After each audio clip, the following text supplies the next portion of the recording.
ಅಂತ ತಿಳ್ಕೊಳ್ಳಿ, ಶುಭ ಗಳಿಗೆ ಬರ್ಬೇಕಾದ್ರೆ ಯಾರನ್ನು ತಡಿಲಿಕ್ಕೆ ಸಾಧ್ಯ. ಆ ಗಳಿಗೆ, ಆ ಮುಹೂರ್ತ ಯಾವ ಕಾಲಕ್ಕೆ ಬರಬೇಕು ಬರ್ತದೆ. ನಮ್ ಡ್ಯೂಟಿ ನಾವು ಕೆಲಸ ಮಾಡ್ಕೊಂಡು ಹೋಗ್ತಾ ಇರ್ತೇವೆ. ಭಗವದ್ಗೀತೆಯಲ್ಲಿ ಹೇಳಿದಂಗೆ ಕರ್ಮಣ್ಯೇ ವಾಧಿಕಾರಸ್ತು ಮಾಫಲೇಸು ಕದಾಚನ. ಮಾಡೋ ಪ್ರಯತ್ನ ಎಲ್ಲ ಮಾಡು, ಫಲ ಭಗವಂತನಿಗೆ.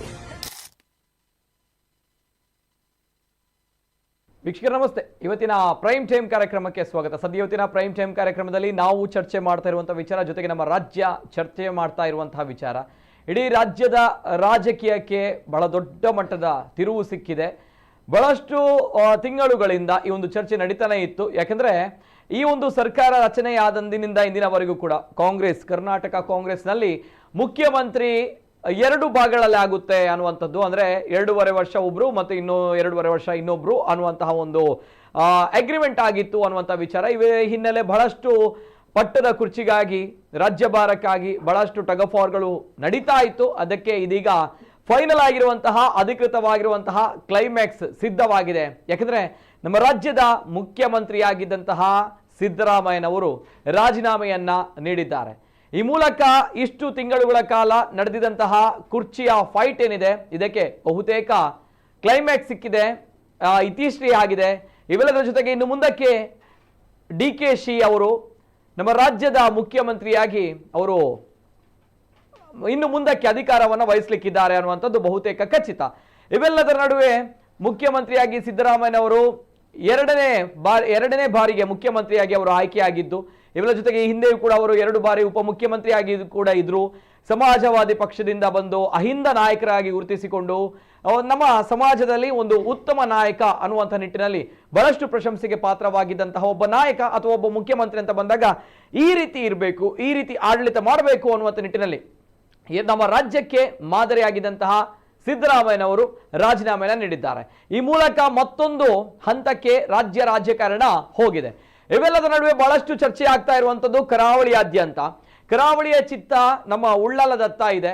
ಕಾರಣ ಕರಾವಳಿಯಲ್ಲಿ ಉಳ್ಳಾಲ ಅಂತ ಬಂದಾಗ ಅಲ್ಲಿ ಮಂಗಳೂರು ವಿಧಾನಸಭಾ ಕ್ಷೇತ್ರ, ಅಲ್ಲಿಯ ಸ್ಪೀಕರ್ ನಮ್ಮ UT ಖಾದರ್ ಅವರಿಗೆ ಈ ಬಾರಿ DCM ಪಟ್ಟ ಸಿಗುತ್ತೆ ಅನ್ನುವಂತಹ ಮಾತುಗಳು ಬಹಳ ದೊಡ್ಡದಾಗಿ ಕೇಳಿ ಬರ್ತಾ ಇದೆ. ಕಾರಣ ಅವರು ಸ್ಪೀಕರ್ ಆಗಿ ಕರ್ನಾಟಕದಲ್ಲಿ ನಮ್ಮ ವಿಧಾನ ಸಭೆಯಲ್ಲಿ ಬಹಳಷ್ಟು ಆ ಒಂದು ಘನತೆಗೆ, ಆ ಒಂದು ಗೌರವಕ್ಕೆ ಸೂಕ್ತವಾಗಿರುವಂತಹ ವ್ಯಕ್ತಿ. ಇವೆಲ್ಲದರ ಜೊತೆಗೆ ಈ ಒಂದು ಸಚಿವ ಸಂಪುಟ ಸಂಪೂರ್ಣವಾಗಿ ಇವಾಗ ಬದಲಾಗುತ್ತೆ. DKC ಅವರ ನೇತೃತ್ವದಲ್ಲಿ ಈ ಸಂಪುಟ ಸಂಪೂರ್ಣವಾಗಿ ಬದಲಾಗುತ್ತೆ. ಆ ನಿಟ್ಟಿನಲ್ಲಿ ಅಲ್ಪಸಂಖ್ಯಾತ ನಾಯಕರೊಬ್ಬರಿಗೆ, ಪ್ರಬಲ ಅಲ್ಪಸಂಖ್ಯಾತ ನಾಯಕರೊಬ್ಬರಿಗೆ DCM ಹುದ್ದೆಯನ್ನು ನೀಡಲಾಗುತ್ತೆ. ಯಾಕಂದ್ರೆ 4 DCM ಹುದ್ದೆ ಈ ಬಾರಿ ಇದೆ ಅನ್ನುವಂತಹ ಮಾಹಿತಿ.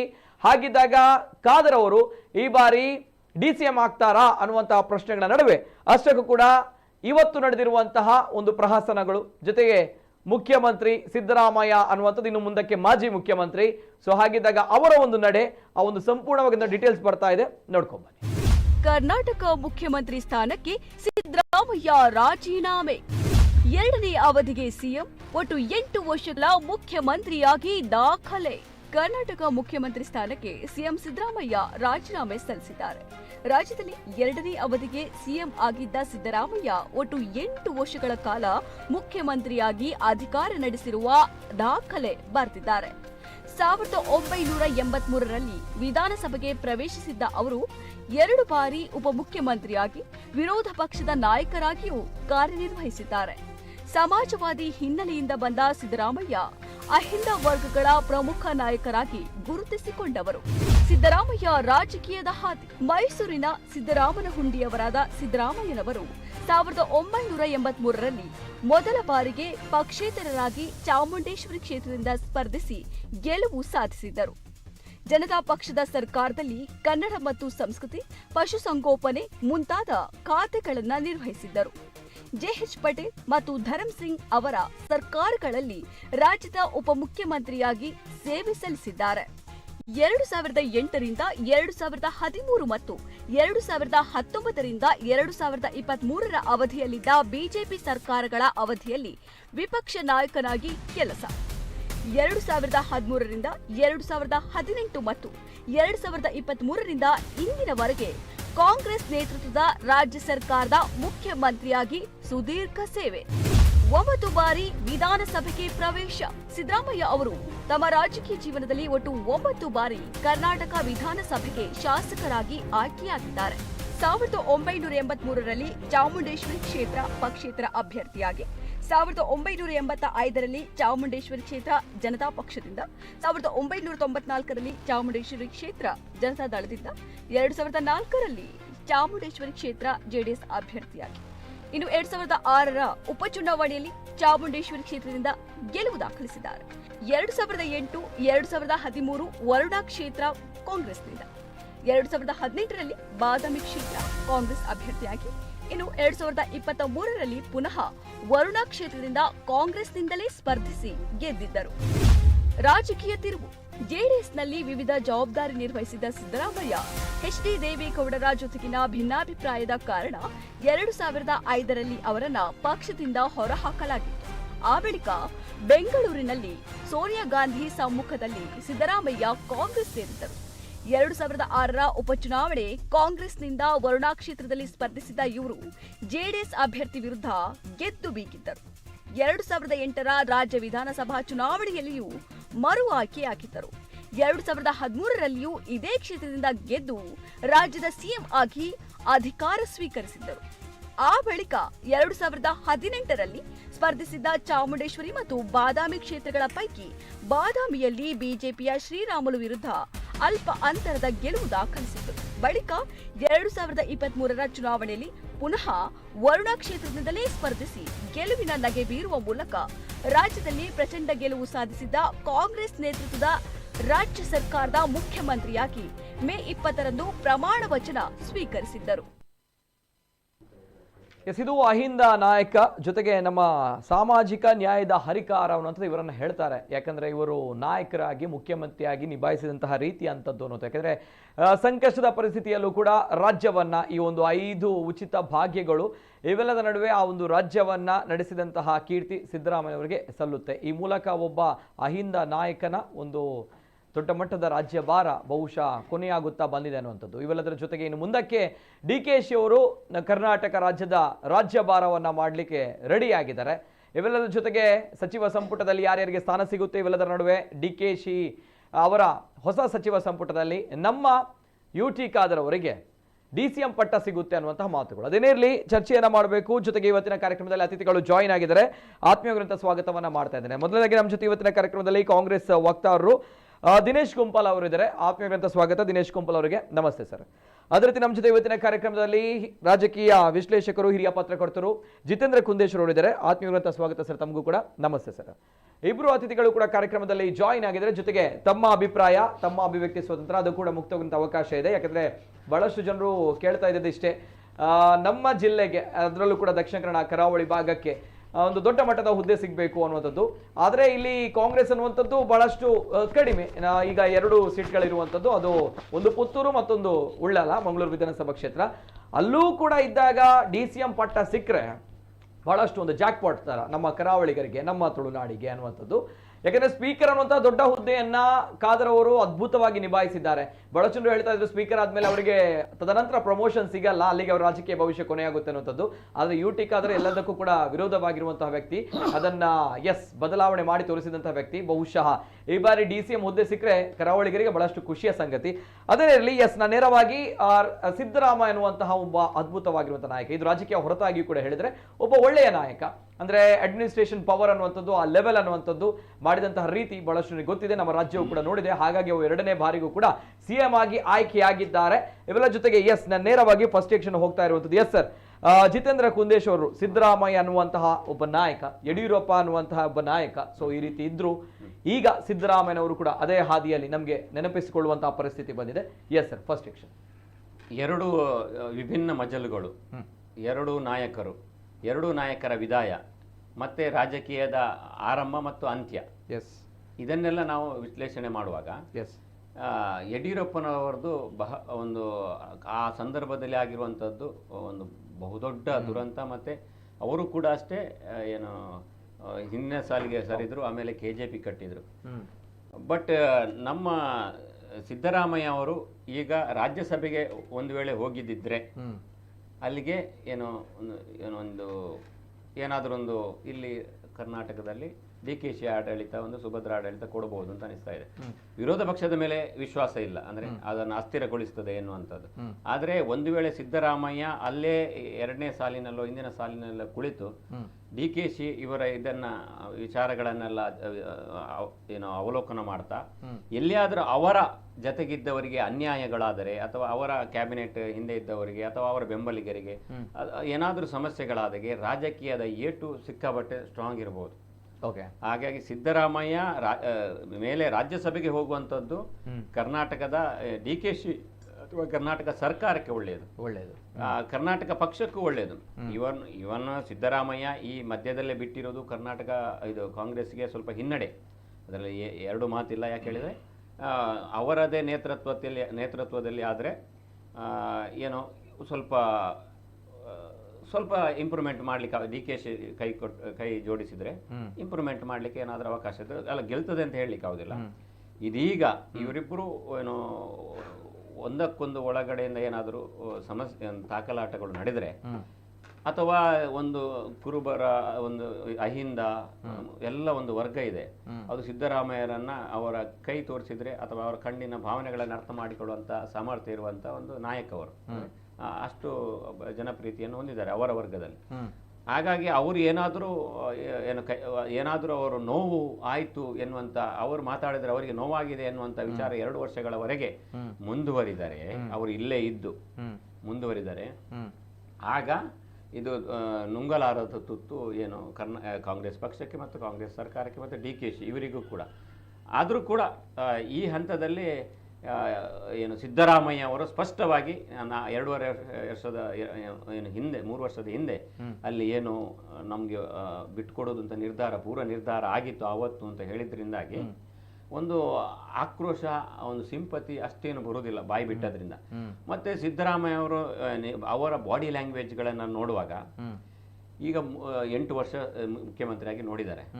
ಅದಾದ ಮೇಲೆ ಅವರು ಈಗ 3 ವರ್ಷ ಆಡಳಿತವನ್ನು ಮಾಡಿದ್ದಾರೆ. ಹಣಕಾಸು ಪರಿಸ್ಥಿತಿಯನ್ನು ಅಷ್ಟೇನು ದೊಡ್ಡದಿಲ್ಲ. ಅವರಿಗೆ ಸಿಗಬೇಕಾದಂತ ಒಂದು ರೆಕಾರ್ಡ್ ಮೊನ್ನೆ ಹೇಳಿದಲ್ಲ, ಅತಿ ಹೆಚ್ಚು ಮುಖ್ಯಮಂತ್ರಿಯಾಗಿ ಏನು ಮಾಡಿದಂತಹ ಒಂದು ಏನು ರಾಜ್ಯಭಾರ ಮಾಡಿದಂತಹ ಕೀರ್ತಿ ಕೂಡ ದಾಖಲೆ ಕೂಡ ಅವರಿಗೆ ಸೇರಿದೆ. ಎಲ್ಲವೂ ಕಾಂಗ್ರೆಸ್ ಪಕ್ಷದಿಂದ ಅವರಿಗೆ ಒಳ್ಳೆ ರೀತಿಯ ಎಲ್ಲ ಹೆಸರು ಬಂದಿದೆ, ಎಲ್ಲ ಇದೆ. ಈಗ ಅವರು ಗಲಾಟೆ ಮಾಡಿದರೆ ಅಂದರೆ ಮುಖ್ಯವಾಗಿ ಸಿದ್ದರಾಮಯ್ಯ ಮೇಲೆ ಸಿಟ್ಟಿಗಿಂತಲೂ ಅವರ ಕ್ಯಾಬಿನೆಟ್ನಲ್ಲಿರುವ ಕೆಲವೊಂದು ಏನು ನಾಯಕರುಗಳು ಸರಿಯಾಗಿ ಕೆಲಸ ಮಾಡಿದರೆ, ಕೆಲವೊಂದು ಕಾಂಗ್ರೆಸ್ ಪಕ್ಷದ ವಿರುದ್ಧವಾಗಿಯೇ ಮಾಡಿದ್ದಾರೆ. ಮತ್ತು ಪಕ್ಷ ಮೊನ್ನೆ ತೆಲಂಗಾಣ ಎಲೆಕ್ಷನ್ಗಳಾದ ವೆಸ್ಟ್ ಬೆಂಗಾಲ್ ಇದಕ್ಕೆ ಬೇಕಾದಾಗ ಇವರು ಬೇಕಾದಂಥ ಒಂದು ಸಂಪನ್ಮೂಲಗಳನ್ನು ಸರಿಯಾಗಿ ಕೊಡಲಿಲ್ಲ, ಅವರು ತಮ್ಮ ಸಂಪನ್ಮೂಲ ಅಷ್ಟೇ ಮಾಡಿಕೊಂಡ್ರು ಎನ್ನುವಂಥ ಒಂದು ವ್ಯಾಪಕ ಆಕ್ರೋಶ ಪಕ್ಷದ ವಲಯದಲ್ಲಿ ಇದೆ. ಅಂದರೆ ಅವರ ಹೈಕಮಾಂಡ್ಗೆ ಸುದ್ದಿ ಮುಟ್ಟಿದೆ. ಮತ್ತು ಪಕ್ಷಕ್ಕೆ ಸರಿಯಾಗಿ ಸಪೋರ್ಟ್ ಮಾಡಲಿಲ್ಲ ಕೆಲವು ಕ್ಯಾಬಿನೆಟ್ನವರು. ಸಣ್ಣ ಉದಾಹರಣೆ ಹೇಳ್ತೀನಿ ಇಲ್ಲಿ ಮೂಡಾದ ಒಂದು ಟ್ರಾನ್ಸ್ಫರ್ಗಳ ವಿಷಯಗಳಲ್ಲಿ ಅಧಿಕಾರಿಗಳ ವಿಷಯದಲ್ಲಿ ಇಲ್ಲಿಯ ಸ್ಪೀಕರಿಗೆ ಗೊತ್ತಿರಲಿಲ್ಲ ಅಥವಾ ಇಲ್ಲಿಯ ನಮ್ಮ ಖಾದರ್ಗೆ ಗೊತ್ತಿಲ್ಲ, ಅಶೋಕ್ ಯಾರಿಗೂ ಗೊತ್ತಿಲ್ಲದೆ ಟ್ರಾನ್ಸ್ಫರ್ ಆಗ್ತದೆ, ಇನ್ನೊಬ್ರು ಬರ್ತಾರೆ, ಅಲ್ಲಿ ಗಲಾಟೆ ಆಗ್ತದೆ ಅಂದರೆ ಇತ್ಯಾದಿ ವಿಚಾರಗಳನ್ನು ಅದೇ ಇದು ಇಲ್ಲಿ ಆವಾಗ ಸ್ಟಾರ್ಟಿಂಗಲ್ಲಿ ಅದು 3 ವರ್ಷದ ನಂತರವೂ ಅಂತಹ ಒಂದು ದೊಡ್ಡ ಪಕ್ಷ ವಿರೋಧಿಯಾದಂತಹ ಕೆಲವೊಂದು ಆರೋಪಗಳು ಬಹಳವಾಗಿ ಬಂದದ್ರಿಂದ ಮತ್ತು ಸಂಪನ್ಮೂಲಗಳ ಕ್ರೋಢೀಕರಣ ಮೇಲ್ಮಟ್ಟದಲ್ಲಿ ಸರಿಯಾಗಿ ಚುನಾವಣೆ ಸಂದರ್ಭದಲ್ಲಿ ಸರಿಯಾಗಿ ಬರದಿರೋದ್ರಿಂದ ಮತ್ತು ಇಲ್ಲಿನ ಹಣಕಾಸು ಕೂಡ ಅಷ್ಟೇನು ಗ್ಯಾರಂಟಿ ಇದೆಲ್ಲ ಸಂಭಾಳಿಸುವಾಗ ಮಾಡಲಿಕ್ಕೆ ಆಗದೇ ಇರೋದ್ರಿಂದ ಒಂದು ಆ ಹಂತದಲ್ಲಿ. ಬಟ್ ಆ DKಶಿ ಅವರು ಕೂಡ ಏನು ಸ್ಟ್ರಾಂಗ್ ಏನು ಹೇಳಿದರೆ ಬಿಸ್ನೆಸ್ ಮೈಂಡೆಡ್ ಇರೋದ್ರಿಂದ ಅವರು ಆ ಪಕ್ಷದ ಸಂಪನ್ಮೂಲವನ್ನು ಅಧ್ಯಕ್ಷರಾಗಿ ಅಥವಾ ಎಲ್ಲ ಚೆನ್ನಾಗಿ ಮಾಡಿರೋದ್ರಿಂದ ಮತ್ತು ಇವರೆಲ್ಲರ ಏನು ಕ್ಯಾಬಿನೆಟ್ನಲ್ಲಿರುವವರು ಎಲ್ಲರ ಇಂಚಿಂಚು ಮಾಹಿತಿಗಳು ಕೂಡ ಹೈಕಮಾಂಡ್ಗೆ ಮುಟ್ತಾ ಇದ್ದ ಕಾರಣಕ್ಕಾಗಿ ಇಷ್ಟೆಲ್ಲ ಸ್ಮೂತಾಗಿ ಏನು ಹಸ್ತಾಂತರ ಕೂಡ ಆಯಿತು. ಇಲ್ಲದ್ರೆ ಸಿದ್ದರಾಮಯ್ಯರಂತಹ ಆ ಪ್ರಭಾವಿ ಏನು ನಾಯಕ ಮುಖಂಡ ಅಂದರೆ ಅವರು ಕೂಡ ಒಂದು ರೀತಿಯಲ್ಲಿ ಸಂತೃಪ್ತಿಯಲ್ಲೇ ಬಂದರೆ ಮುಂದುವರೆದ್ರೆ ಮಾಡುವಂತ ಇತ್ತು. ಮತ್ತು ಆತ್ಮಸಾಕ್ಷಿ ಇತ್ತು 2.5 ವರ್ಷ ಅಂತ. ಮತ್ತು ಸರಿಯಾದ ಈ ಸಂದರ್ಭ ಬಿಡುವುದೇ ಸರಿಯಾದ ಸಂದರ್ಭ ಅಂತ ಎನ್ನುವುದು ಅವರಿಗೆ ಮನವರಿಕೆ ಆಗಿದೆ. ಒಂದು ವೇಳೆ ಮುಂದೆ ರಾಜ್ಯಸಭೆಗೆ ಹೋದರೆ ಅವ್ರದ್ದು ಮತ್ತಷ್ಟು ಒಳ್ಳೆಯ 2 ವರ್ಷ ಬಿಟ್ಟು ಅಥವಾ ಯಾವಾಗಾದರೂ ಮುಂದಕ್ಕೆ ಅವರನ್ನು ರಾಜ್ಯಸಭೆಗೆ ಎಲೆಕ್ಷನ್ ಮುಗಿದ ನಂತರ ರಾಜ್ಯಸಭೆಗೆ ಕಳಿಸಿದರೆ ಅವು ಮತ್ತು ಕಾಂಗ್ರೆಸ್ಸಿಗೆ ಒಂದು ಒಳ್ಳೆಯ ಭವಿಷ್ಯ ಅಂದರೆ ಬರ್ಬೋದು. ಅಂದರೆ ಕಂಪೇರ್ ಟು ಈಗೆಲ್ಲ BJP ಗೆಲ್ತದೆ ಅನ್ನುವಂಥ ಒಂದು ಮೂಡ್ನಲ್ಲಿದ್ದಾರೆ. ಓಕೆ. ಹಾಗೆ ಮುಂದಿನ ದಿನಗಳಲ್ಲಿ ಇವರು ಚೆನ್ನಾಗಿ ಕೆಲಸ ಮಾಡಿದರೆ ಕಾಂಗ್ರೆಸ್ ಕೂಡ ಏನು ಮುಂದಿನ ಆಡಳಿತದ ಚುಕ್ಕಾಣಿ ಹಿಡಿಯಲಿಕ್ಕೆ ಆಗ್ತದೆ. ಬಟ್ ಕಾದು ನೋಡಬೇಕು ದಿನ. ಮತ್ತೊಂದು ಇಲ್ಲಿ ಸಂದರ್ಭ ನಿಮಗೆ ಅಭಿನಂದನೆಯನ್ನು ಸಲ್ಲಿಸ್ತೇವೆ, ಮತ್ತು ಪತ್ರಕರ್ತರಿಗೆ ಮಾಧ್ಯಮದವರಿಗೆ ಅಭಿನಂದನೆಯನ್ನು ಸಲ್ಲಿಸ್ತೇನೆ. ಕಳೆದ ಎಷ್ಟೋ ಸಮಯದಿಂದ ಇಂತಹ ಇವರಂತಲ್ಲ ಡಿಬೇಟ್ ಮಾಡೋರು ಬಂದು ಎಲ್ಲ ಮೀಡಿಯಾ ಸೃಷ್ಟಿ ಮಾಧ್ಯಮ ಸೃಷ್ಟಿ ಅಂತ ಹಸ್ತಾಂತರ ಇಲ್ಲ, ನಿಮಗೆ ಮಾಧ್ಯಮದವರಿಗೆ ಏನು ಕೆಲಸ ಇಲ್ಲ, ಆ ಥರ ಎಲ್ಲ ಹೇಳಿ ಇವತ್ತು ಅದು ಹೇಳಿದ್ದೆಲ್ಲ ಸತ್ಯ, ಮಾಧ್ಯಮಗಳಲ್ಲಿ ಬಂದದ್ದೆಲ್ಲ ಸತ್ಯ ಎನ್ನುವುದು ಜನರಿಗೆ ಗೊತ್ತಾಗಿದೆ. ಮತ್ತೆ ಅದನ್ನು ಕೂಡ ಒಪ್ಕೊಂಡಿದ್ದಾರೆ. ಆವಾಗ ಹಿಂದೊಮ್ಮೆ ಆಗಿತ್ತು. ಹಾಗಾಗಿ ನಮಗೂ ಒಂದು ನಿರಾಳತನ ಇದೆ. ನಾವು ಕೆಲಸ ಇಲ್ಲದೆ ಇಲ್ಲಿ ಚರ್ಚೆ ಮಾಡೋದಲ್ಲ, ಒಂದು ಏನೆಲ್ಲ ಆಗ್ತಾ ಇದೆ ನಿಜವಾಗಿ ರಾಜಕೀಯದಲ್ಲಿ ಸಮಾಜಕ್ಕೆ ಏನೆಲ್ಲ ಮುಟ್ಟಿಸುವಂಥ ಕೆಲಸವನ್ನು ನಾವು ಮಾಧ್ಯಮದವರು ಮಾಡಿದ್ದೇವೆ ಅನ್ನೋದು ಸಂತೃಪ್ತಿ ಇದೆ. ಹಾಗೆ ನಿಮಗೆ ಅಭಿನಂದನೆ. Correct sir. Yes sir. ಇವೆಲ್ಲದರ ಜೊತೆಗೆ ಕಾಂಗ್ರೆಸ್ನ ವಕ್ತಾರರು, ಯಾಕಂದರೆ ಕಾಂಗ್ರೆಸ್ನಲ್ಲಿ ಬದಲಾವಣೆ, ರಾಜ್ಯ ರಾಜಕಾರಣ ಒಂದು ಕಡೆ ಆದರೆ, ಕರ್ನಾಟಕ ರಾಜಕಾರಣ ಒಂದು ಕಡೆ ಆದರೆ, ನಮ್ಮ ಸರ್ಕಾರದ CM ಒಂದು ಕಡೆ ಆದರೆ, ಕಾಂಗ್ರೆಸ್ನಲ್ಲಿ ದೊಡ್ಡ ಬದಲಾವಣೆ ಇದು. ಯಾಕಂದರೆ ಕಾಂಗ್ರೆಸ್ ಅಂತ ಬಂದಾಗ ಇಲ್ಲಿ 2 ಬಣಗಳು ಕೂಡ ನಿರ್ಮಾಣವಾಗಿದೆ. ಬಹುಶಃ ಒಂದು DK ಶಿವರ ಬಣ ಆದರೆ ಸಿದ್ದರಾಮಯ್ಯನವರ ಬಣ. ಸೊ ಆ ಒಂದು ಬಣದಿಂದಲೇ ಈ ಒಂದು ಗಲಾಟೆಗಳು, ಹಗ್ಗಜಗ್ಗಾಟಗಳು, ಟಗಫಾರ್ಗಳು ಎಲ್ಲವೂ ಕೂಡ ಆಯ್ತು. ಈಗ ಫೈನಲ್ ಕ್ಲೈಮ್ಯಾಕ್ಸ್ ಈಗ ಅದೇನೇ ಇರಲಿ. Yes sir, first reaction Dinesh Kumpal ಅವರು, ಎಸ್ ತಮ್ಮ ನಾಯಕರು ಸಿದ್ದರಾಮಯ್ಯನವರು ರಾಜೀನಾಮೆ ಘೋಷಿಸಿದ್ದಾರೆ. Yes sir, first reaction. ಖಂಡಿತವಾಗಿಯೂ ನಮ್ಮ ರಾಜ್ಯದ ಒಬ್ಬ ಕಾಂಗ್ರೆಸ್ಸಿನ ಮಾಸ್ ಲೀಡರ್ ಸಿದ್ದರಾಮಯ್ಯರವರು ಕೆಲವೊಂದು ಜವಾಬ್ದಾರಿಯನ್ನು ಬಹಳ ಒಂದು ನಿಷ್ಠೆಯಿಂದ ಮಾಡಿ ಮುಗಿಸಿದಂಥ ಒಬ್ಬ ಧೀಮಂತ ನಾಯಕ ಶ್ರೀಮಾನ್ ಸಿದ್ದರಾಮಯ್ಯರವರು. ಬಹುಶಃ 13ರಿಂದ 18ರವರೆಗೆ ಅವರು ಮುಖ್ಯಮಂತ್ರಿಯಾಗಿ ಬಹಳಷ್ಟು ಒಳ್ಳೊಳ್ಳೆ ಕಾರ್ಯಕ್ರಮಗಳನ್ನು ನಮ್ಮ ರಾಜ್ಯದ ಜನತೆಗೆ ಕೊಟ್ಟಿರ್ತಾರೆ. ಅದರಲ್ಲೂ ಕೂಡ ಬಹಳಷ್ಟು ಅದ ನಂತರದ ದಿನಗಳಲ್ಲಿ 18ರ ನಂತರದ ದಿನಗಳಲ್ಲಿ 23ರಲ್ಲಿ ಆದಂಥ ಚುನಾವಣೆಯಲ್ಲಿ ಇವತ್ತು ಭಾಳಷ್ಟು ಚರ್ಚೆ ಆಗುವಂಥದ್ದು ನಮ್ಮ ಅಧ್ಯಕ್ಷರು ಬಹುಶಃ ಉಪಮುಖ್ಯಮಂತ್ರಿಗಳಾದಂಥ DK ಶಿವಕುಮಾರ್ ಮತ್ತು ಸಿದ್ದರಾಮಯ್ಯ ಅವರ ಬಗ್ಗೆ ಭಾಳಷ್ಟು ಚರ್ಚೆ ಆಗ್ತಾಯಿದೆ. ಈಗಾಗಲೇ ನಮ್ಮ ಮಿತ್ರರು ಹೇಳಿದರು. ಬಹುಶಃ ಈ 2 ಜೋಡೆತ್ತುಗಳು ಬಹಳ ಶ್ರಮದ ಫಲವಾಗಿ ಈ ಬಾರಿಯ ಸರ್ಕಾರ ಬಂದಿದೆ. ಇದರಲ್ಲಿ ಇಬ್ಬರದು ಕೂಡ ಸಮಾನ ಪಾಲಿದೆ. ಭಾಳಷ್ಟು ಅಹಿಂದ ಹೋರಾಟ, ಅಹಿಂದ ಸಂಘಟನೆ, ಬಗ್ಗರನ್ನು ಒಟ್ಟುಗೂಡಿಸುವಂಥದ್ದು, ವೋಟ್ ಬ್ಯಾಂಕ್ ಮಾಡುವಂಥದ್ದು, ದಲಿತರಾಗಿರ್ಬೋದು, ಹಿಂದುಳಿದ ವರ್ಗದಾಗಿರ್ಬೋದು, ಅಲ್ಪಸಂಖ್ಯಾತ ಆಗಿರ್ಬೋದು, ಅವರೆಲ್ಲರನ್ನು ಒಟ್ಟುಗೂಡಿಸಿ ಒಂದು ಕಾಂಗ್ರೆಸ್ಸಿಗೆ ಒಂದು ವೋಟ್ ಬ್ಯಾಂಕ್ ಆಗಿ ಮಾಡಿದಂಥ ಒಂದು ಕೀರ್ತಿ ಬಹುಶಃ ಸಿದ್ದರಾಮಯ್ಯರವರಿಗೆ ಸಲ್ತದೆ. ಅದೇ ರೀತಿ DK ಶಿವಕುಮಾರ್ ಕೂಡ ಎಲ್ಲ ರೀತಿಯಿಂದ, ಅದು ಮೇಕೆದಾಟು ಯೋಜನೆ ಇರ್ಬೋದು ಅಥವಾ ಬೇರೆ ಬೇರೆ ವಿವಿಧ ಯೋಜನೆ ಇರ್ಬೋದು, ಅದರ ಬಗ್ಗೆ ಹೋರಾಟ ಮಾಡಿಕೊಂಡು ಕಾಂಗ್ರೆಸ್ ಪಕ್ಷ ಹೈಕಮಾಂಡ್ ಇವತ್ತು ಯಾವ ರೀತಿಯ ಕೆಲಸ ಕಾರ್ಯಗಳನ್ನು ಕೊಟ್ಟಿದೆ, ಚಾಚು ತಪ್ಪದೆ ನಿಷ್ಠಾವಂತ ಒಬ್ಬ ಕಾಂಗ್ರೆಸ್ನ ಕಾರ್ಯಕರ್ತನಾಗಿ ದುಡಿದದ್ದು. ಅವರು ದೊಡ್ಡ ಮಟ್ಟದ ನಾಯಕರಾಗಿದ್ರೂ ಕೂಡ ಒಬ್ಬ ಸಣ್ಣ ಮಟ್ಟದ ಕಾರ್ಯಕರ್ತರು ದುಡಿದ ಹಾಗೆ ಚಾಚು ತಪ್ಪದೆ ದುಡಿದಿದ್ದಾರೆ. ಕಾಂಗ್ರೆಸ್ ಪಕ್ಷಕ್ಕೆ ನಮ್ಮ ಕರ್ನಾಟಕದಲ್ಲದ್ರೂ ಕೂಡ ಬೇರೆ ರಾಜ್ಯದಲ್ಲಿ ನಮ್ಮ ಪಕ್ಷಕ್ಕೆ ಕೆಲವೊಂದು ತೊಂದರೆಗೆ ಬಂದಾಗ ಹೈಕಮಾಂಡಿನ ಸೂಚನೆ ಮೇರೆಗೆ ಕೆಲಸ ಮಾಡುವಂಥದ್ದಿರಲಿ, ಒಂದು ನಾಯಕತ್ವ ಅಂದರೆ ಏನು ಅಂತ ತೋರಿಸಿಕೊಟ್ಟವರು ಸನ್ಮಾನ್ಯ DK ಶಿವಕುಮಾರ್ ಅವರು. ಆದ್ದರಿಂದ ಈ ಒಂದು ಎಲ್ಲ ವಿಷಯವನ್ನು ನಮ್ಮ ಕರ್ನಾಟಕದ ಜನರು ಬಹಳಷ್ಟು ಹತ್ತಿರದಿಂದ ನೋಡಿದ್ದಾರೆ. ಖಂಡಿತವಾಗಿ ಇಬ್ಬರ ಮೇಲೆ ಕರ್ನಾಟಕದ ಜನರು ವಿಶ್ವಾಸವನ್ನು ಇಟ್ಟಿದ್ದಾರೆ. ಖಂಡಿತವಾಗಿ ಇವರ ನಾಯಕತ್ವದಲ್ಲಿ ಇಲ್ಲಿ ಸರ್ಕಾರ ರಚನೆ ಆದರೆ ಬಹುಶಃ ಕರ್ನಾಟಕದ ಜನರಿಗೆ ಏನಾದರೆ ಒಂದು ಒಳ್ಳೆಯದಾದಿತ್ತು ಎಂಬ ಭಾವನೆಯಿಂದ ಬಹಳಷ್ಟು ಜನರು ಮತವನ್ನು ಕೊಟ್ಟು 136 ಸೀಟು ಗೆಲ್ಲಿಸುವಲ್ಲಿ ಇಬ್ಬರ ಪಾತ್ರ ಕೂಡ ಖಂಡಿತವಾಗಿ ಇದೆ. ಇದನ್ನು ಅರಿತ ಹೈಕಮಾಂಡು ಇಬ್ಬರಿಗೂ ಸಮಾನ ಅವಕಾಶವನ್ನು ಕಲ್ಪಿಸಿಕೊಡ್ಬೇಕಾಗಿ ಬಹಳ ಒಂದು ಚರ್ಚೆಯನ್ನು ಮಾಡಿಕೊಂಡು ಸಂದರ್ಭ ಬಂದರೆ ಇಬ್ಬರಿಗೂ ಕೂಡ ಅವಕಾಶ ಕೊಡಬಹುದು ಎಂಬ ಮಾತು ಕೊಟ್ಟಿರ್ಬೋದು ಎಂಬ ನಾವು ಇವತ್ತಿನ ಒಂದು ಬೆಳವಣಿಗೆಯಲ್ಲಿ ನಾವು ನೋಡಿದ್ದೇವೆ. ಬಹುಶಃ ಇದು ಒಳ್ಳೆಯ ಬೆಳವಣಿಗೆ. ಮತ್ತು ಇವರು ನಮ್ಮ ಪತ್ರಕರ್ತ ಮಿತ್ರರು ಕುಂದೇಶ್ವರರು ಹೇಳಿದಾಗೆ ಇಲ್ಲಿ ಮುಖ್ಯಮಂತ್ರಿ ಸ್ಥಾನಕ್ಕೆ ರಾಜೀನಾಮೆ ಕೊಟ್ಟು ವಿಧಾನಸಭೆಯಲ್ಲಿ ಕೂತು ನಮ್ಮ ಪಕ್ಷಕ್ಕೆ ಏನು ತೊಂದರೆ ಆಗುವುದಿಲ್ಲ, ಒಳ್ಳೆಯದೇ ಆಗುತ್ತೆ.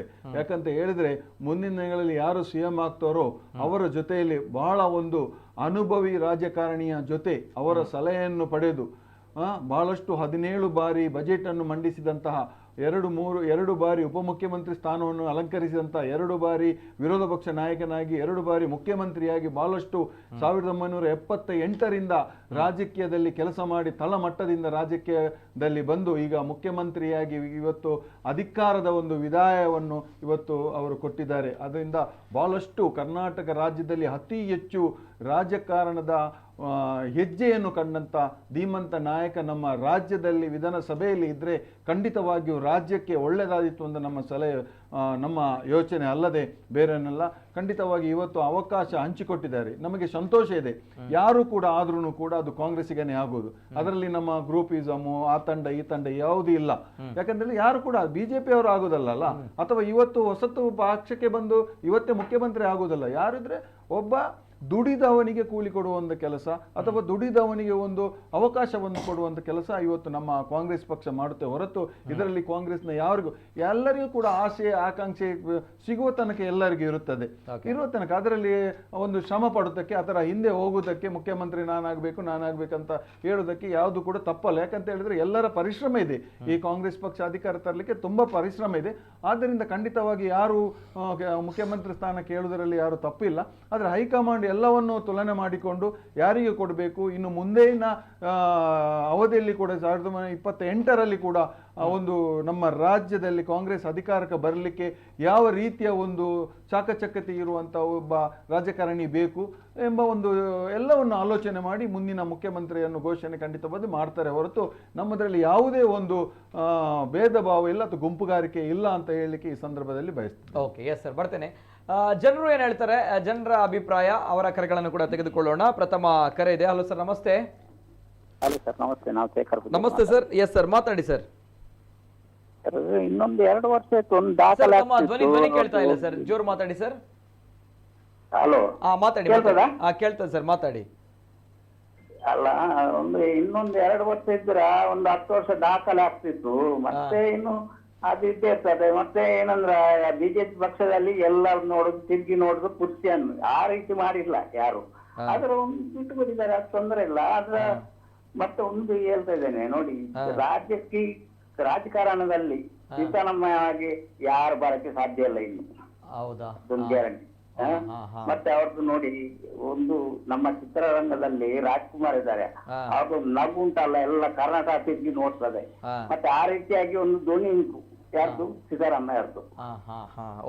ಆ ಧ್ವನಿಯಲ್ಲಿ ನೋಡುವಾಗ ಖುಷಿ, ಎಷ್ಟು ಸಂತೋಷ ಆಗ್ತದೆ.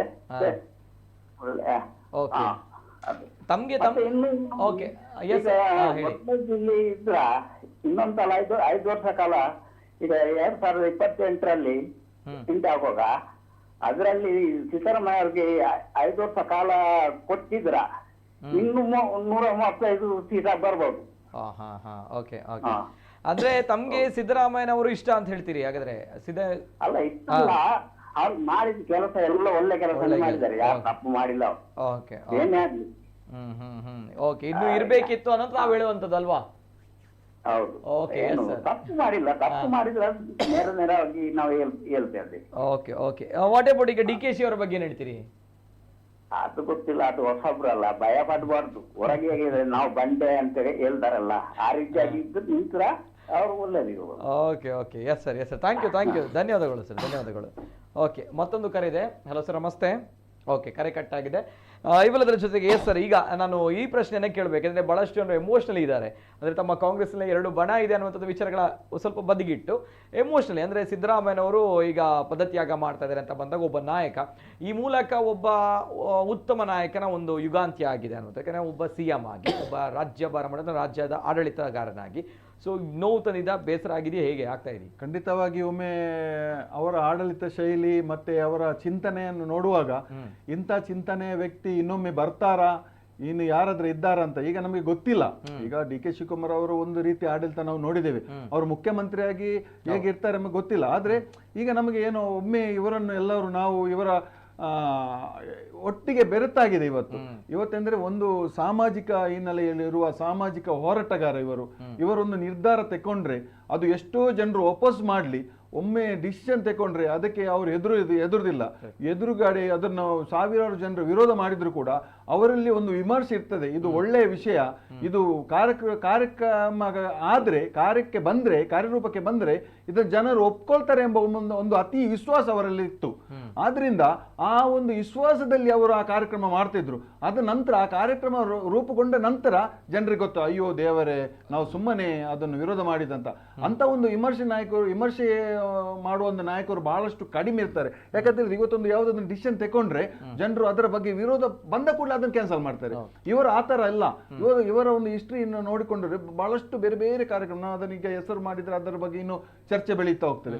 ಮಾಡಿದ್ರೆ ಅದು ಯಾಕೆ ಮಾಡಬೇಕು ಎಂಬ ಚಿಂತನೆ ಅವ್ರು ಯಾಕೆ ಸುಮ್ಮನೆ ಮಾಡ್ತಾರೆ.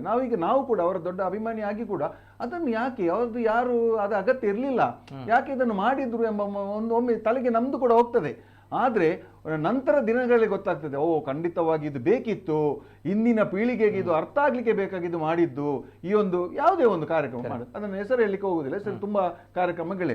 ಇಂಥ ಒಂದು ಮಾಸ್ ಲೀಡರ್ ಖಂಡಿತವಾಗಿಯೂ ಇನ್ನು ಬಹಳಷ್ಟು ಕಡಿಮೆ ಜನರಲ್ಲಿ ಇವರು ಬೆರಳಿಕೆಯಲ್ಲಿ. ಅದೊಂದು ನಾವು 2013-18 ಒಂದು ಅವಧಿಯಲ್ಲಿ ಒಂದು 7 ಕಿಲೋಮೀಟರ್ ಹೆಬ್ಬಾಳ ಟು ಏರ್ಪೋರ್ಟ್ ರಸ್ತೆ ಒಂದು ಸ್ಟೀಲ್ ಬ್ರಿಡ್ಜ್ ಮಾಡಬೇಕು, 1300 ಕೋಟಿ ರೂಪಾಯಿ ಒಂದು ದೊಡ್ಡ ಯೋಜನೆಯಲ್ಲಿ ಇವತ್ತೊಂದು 15 ನಿಮಿಷದಲ್ಲಿ 10 ನಿಮಿಷದಲ್ಲಿ ಇಲ್ಲಿ ಬಂದು ಮುಟ್ಟುವಂತ ಒಂದು ಕೆಲಸ, ಏರ್ಪೋರ್ಟಿನಿಂದ ಕೆಂಪೇಗೌಡರು ಅಥವಾ ಮೆಜೆಸ್ಟಿಕ್ಗೆ ಮುಟ್ಟುವಂತ ಒಂದು ದೊಡ್ಡ ಕೆಲಸ ಆಗ್ತಿತ್ತು. ಈ ಟ್ರಾಫಿಕ್ ಜಾಮ್ ಅಲ್ಲಿ ಸಿಕ್ಕಾಕೊಳ್ಳಲಿಕ್ಕೆ ಇಲ್ಲ.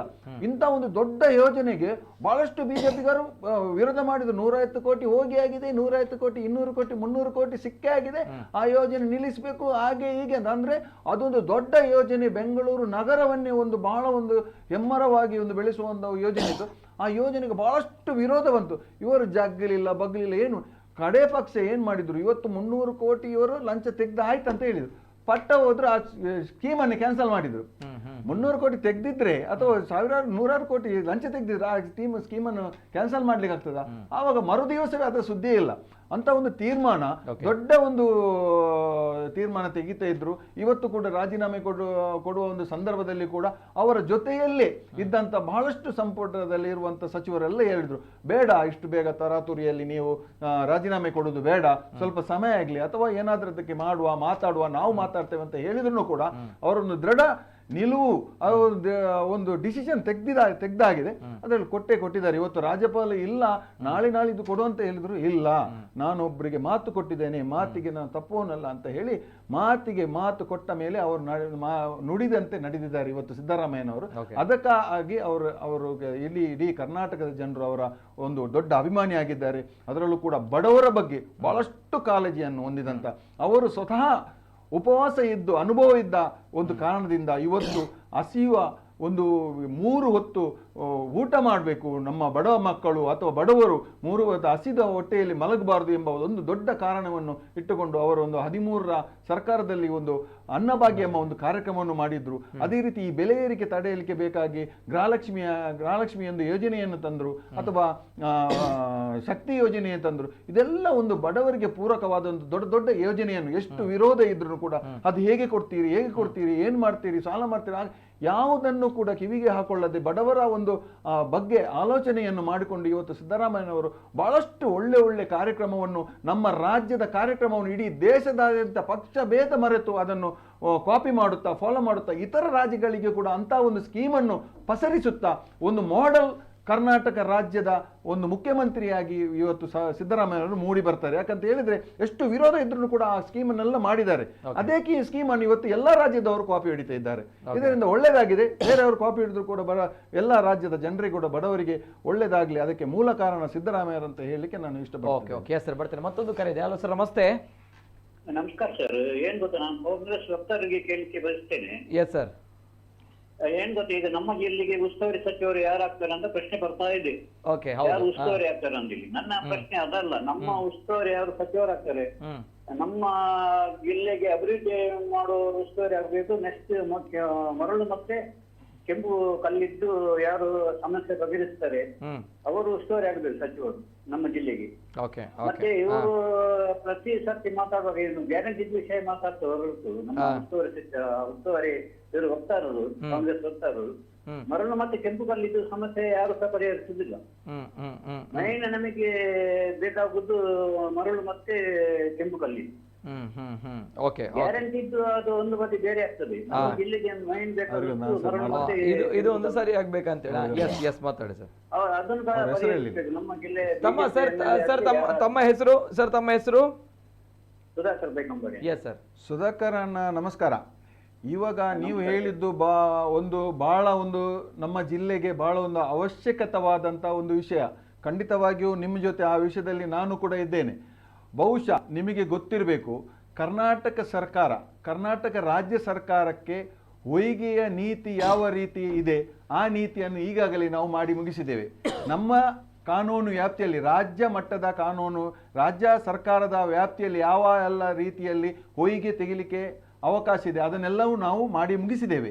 ಈಗಾಗಲೇ ನಾವು ಅದಕ್ಕೆ ಬೇಕಾದ CSZ ವ್ಯಾಪ್ತಿ ಬಿಟ್ಟು ಬೇರೆ ವ್ಯಾಪ್ತಿಯಲ್ಲಿ ನಾವು ಟೆಂಡರನ್ನು ಕರೀಲಿಕ್ಕೆ ಅವಕಾಶ ಮಾಡಿಕೊಟ್ಟಿದ್ದೇವೆ. ಒಂದು.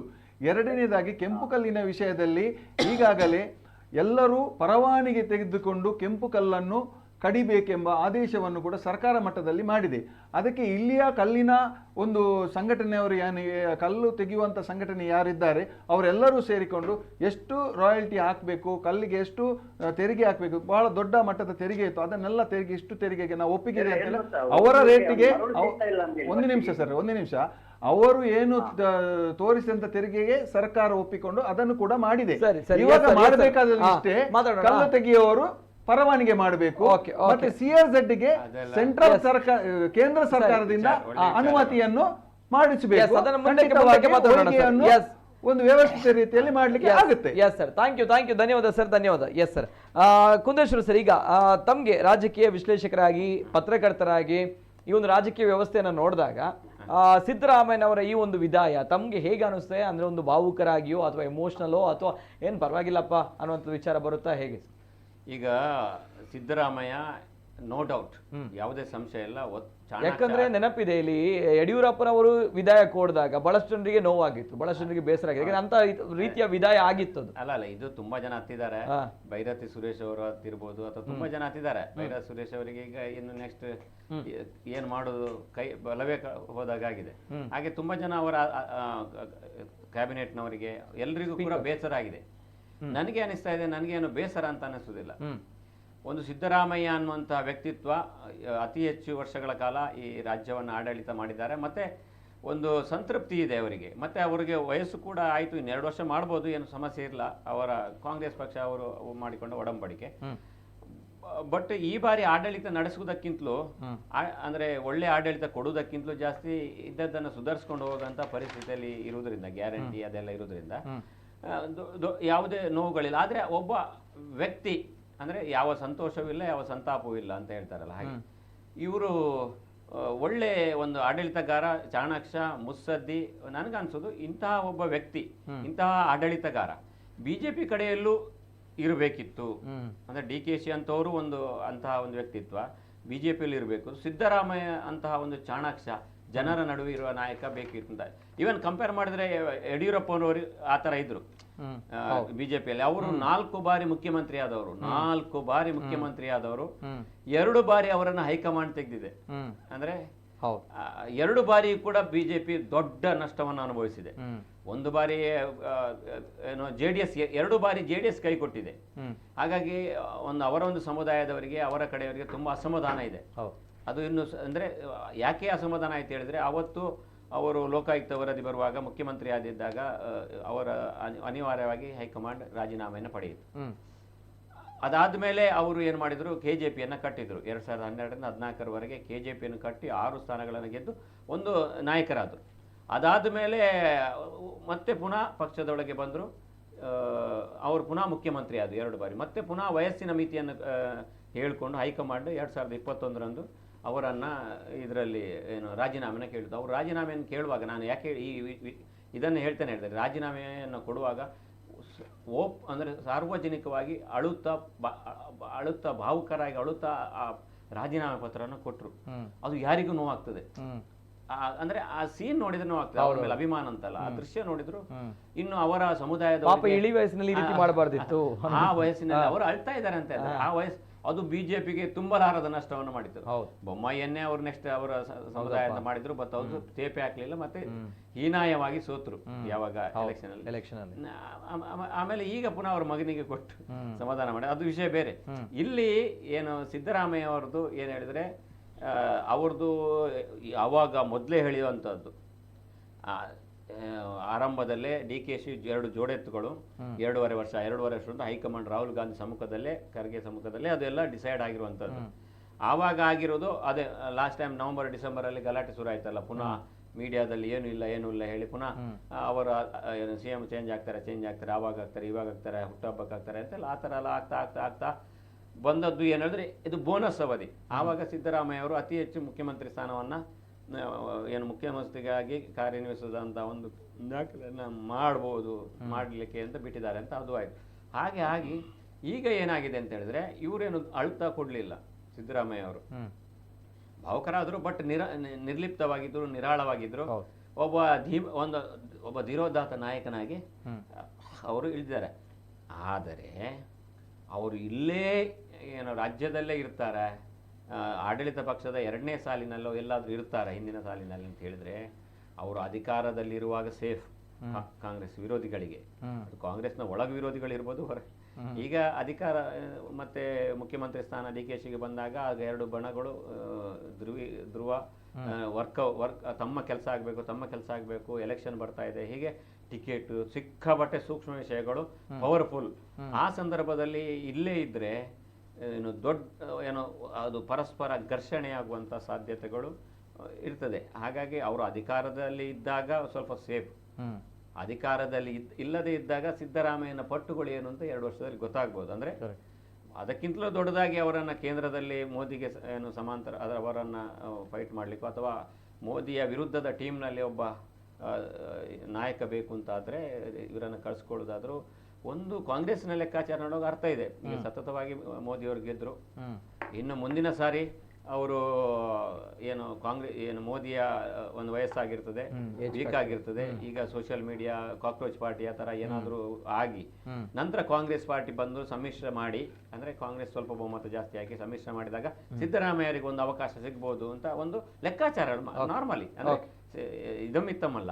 ಆಗ ಅವರು ರಾಜ್ಯಸಭೆ ಮೂಲಕ ಮೇಲ್ಗಡೆ ಏನಾದರೂ ಹೋದರೆ ಅಥವಾ ಇಲ್ಲಿಯ ಲೋಕಸಭೆ ಮೂಲಕ ಸ್ಪರ್ಧೆ ಮಾಡಿದರೆ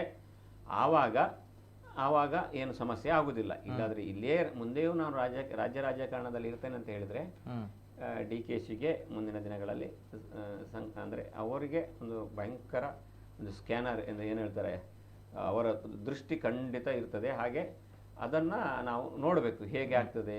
ಈಗಲೇ ಅಂದರೆ ತುಂಬ ಚೆನ್ನಾಗಾಯ್ತು, ಈಗ ತುಂಬ ಚೆನ್ನಾಗಾಯ್ತು, ಎಲ್ಲ ಸ್ಮೂತ್ ಆಗಾಯ್ತು. ಅಲ್ಲಿ ಮೇಲ್ಗಡೆಯೂ ಏನು ಹೈಕಮಾಂಡ್ ಇವರು 15 ದಿನ 18 ದಿನ ನನಗೆ ಅವಕಾಶ ಕೊಡಿ ಅಂತ ಕೇಳಿದ್ರು, ಅದಕ್ಕೂ ಒಪ್ಪಲಿಲ್ಲ. ಅದಕ್ಕೆಂದರೆ DKಶಿ ಅವರು ಇದಕ್ಕೇನು ಸೊಪ್ಪಾಗಲಿಲ್ಲ. ಮತ್ತು ಇವರ ವಿರುದ್ಧ ಇವರ ಕ್ಯಾಬಿನೆಟ್ನಲ್ಲಿರುವವರದ್ದು ಪ್ರತಿಯೊಂದು ಕಾರ್ಯನಾಮಗಳ ಬಗ್ಗೆ DKಶಿ ಅವರ ಇಂಟೆಲಿಜೆನ್ಸ್ ಅಥವಾ ಅವರ ಗ್ರೂಪ್ನ ಪಕ್ಷದ ಅಧ್ಯಕ್ಷರಾಗಿ ಅವರ ರಿಪೋರ್ಟ್ಗಳನ್ನೆಲ್ಲ ಕೊಟ್ಟಿದ್ದಾರೆ, ಏನೆಲ್ಲ ಮಾಡಿದ್ದಾರೆ ಅಂತ. ದಾವಣಗೆರೆಯಲ್ಲೂ ಕೂಡ ಜಮೀರದ್ದು ಪೂರ್ತಿ ಅವರನ್ನು ಕೂಡ ಒಂದು ಪಾಯಿಂಟ್ ಔಟ್ ಮಾಡಿದ್ರು, ಕೊನೆಯ ಹಂತದಲ್ಲಿ ಅವರು ಬಚಾವಾದರು. ಹಾಗೆ ಇದೆಲ್ಲ ಲೆಕ್ಕಾಚಾರಗಳಲ್ಲಿ ಇವರು DKಶಿ ಬಚಾವಾಗಿದ್ದಾರೆ.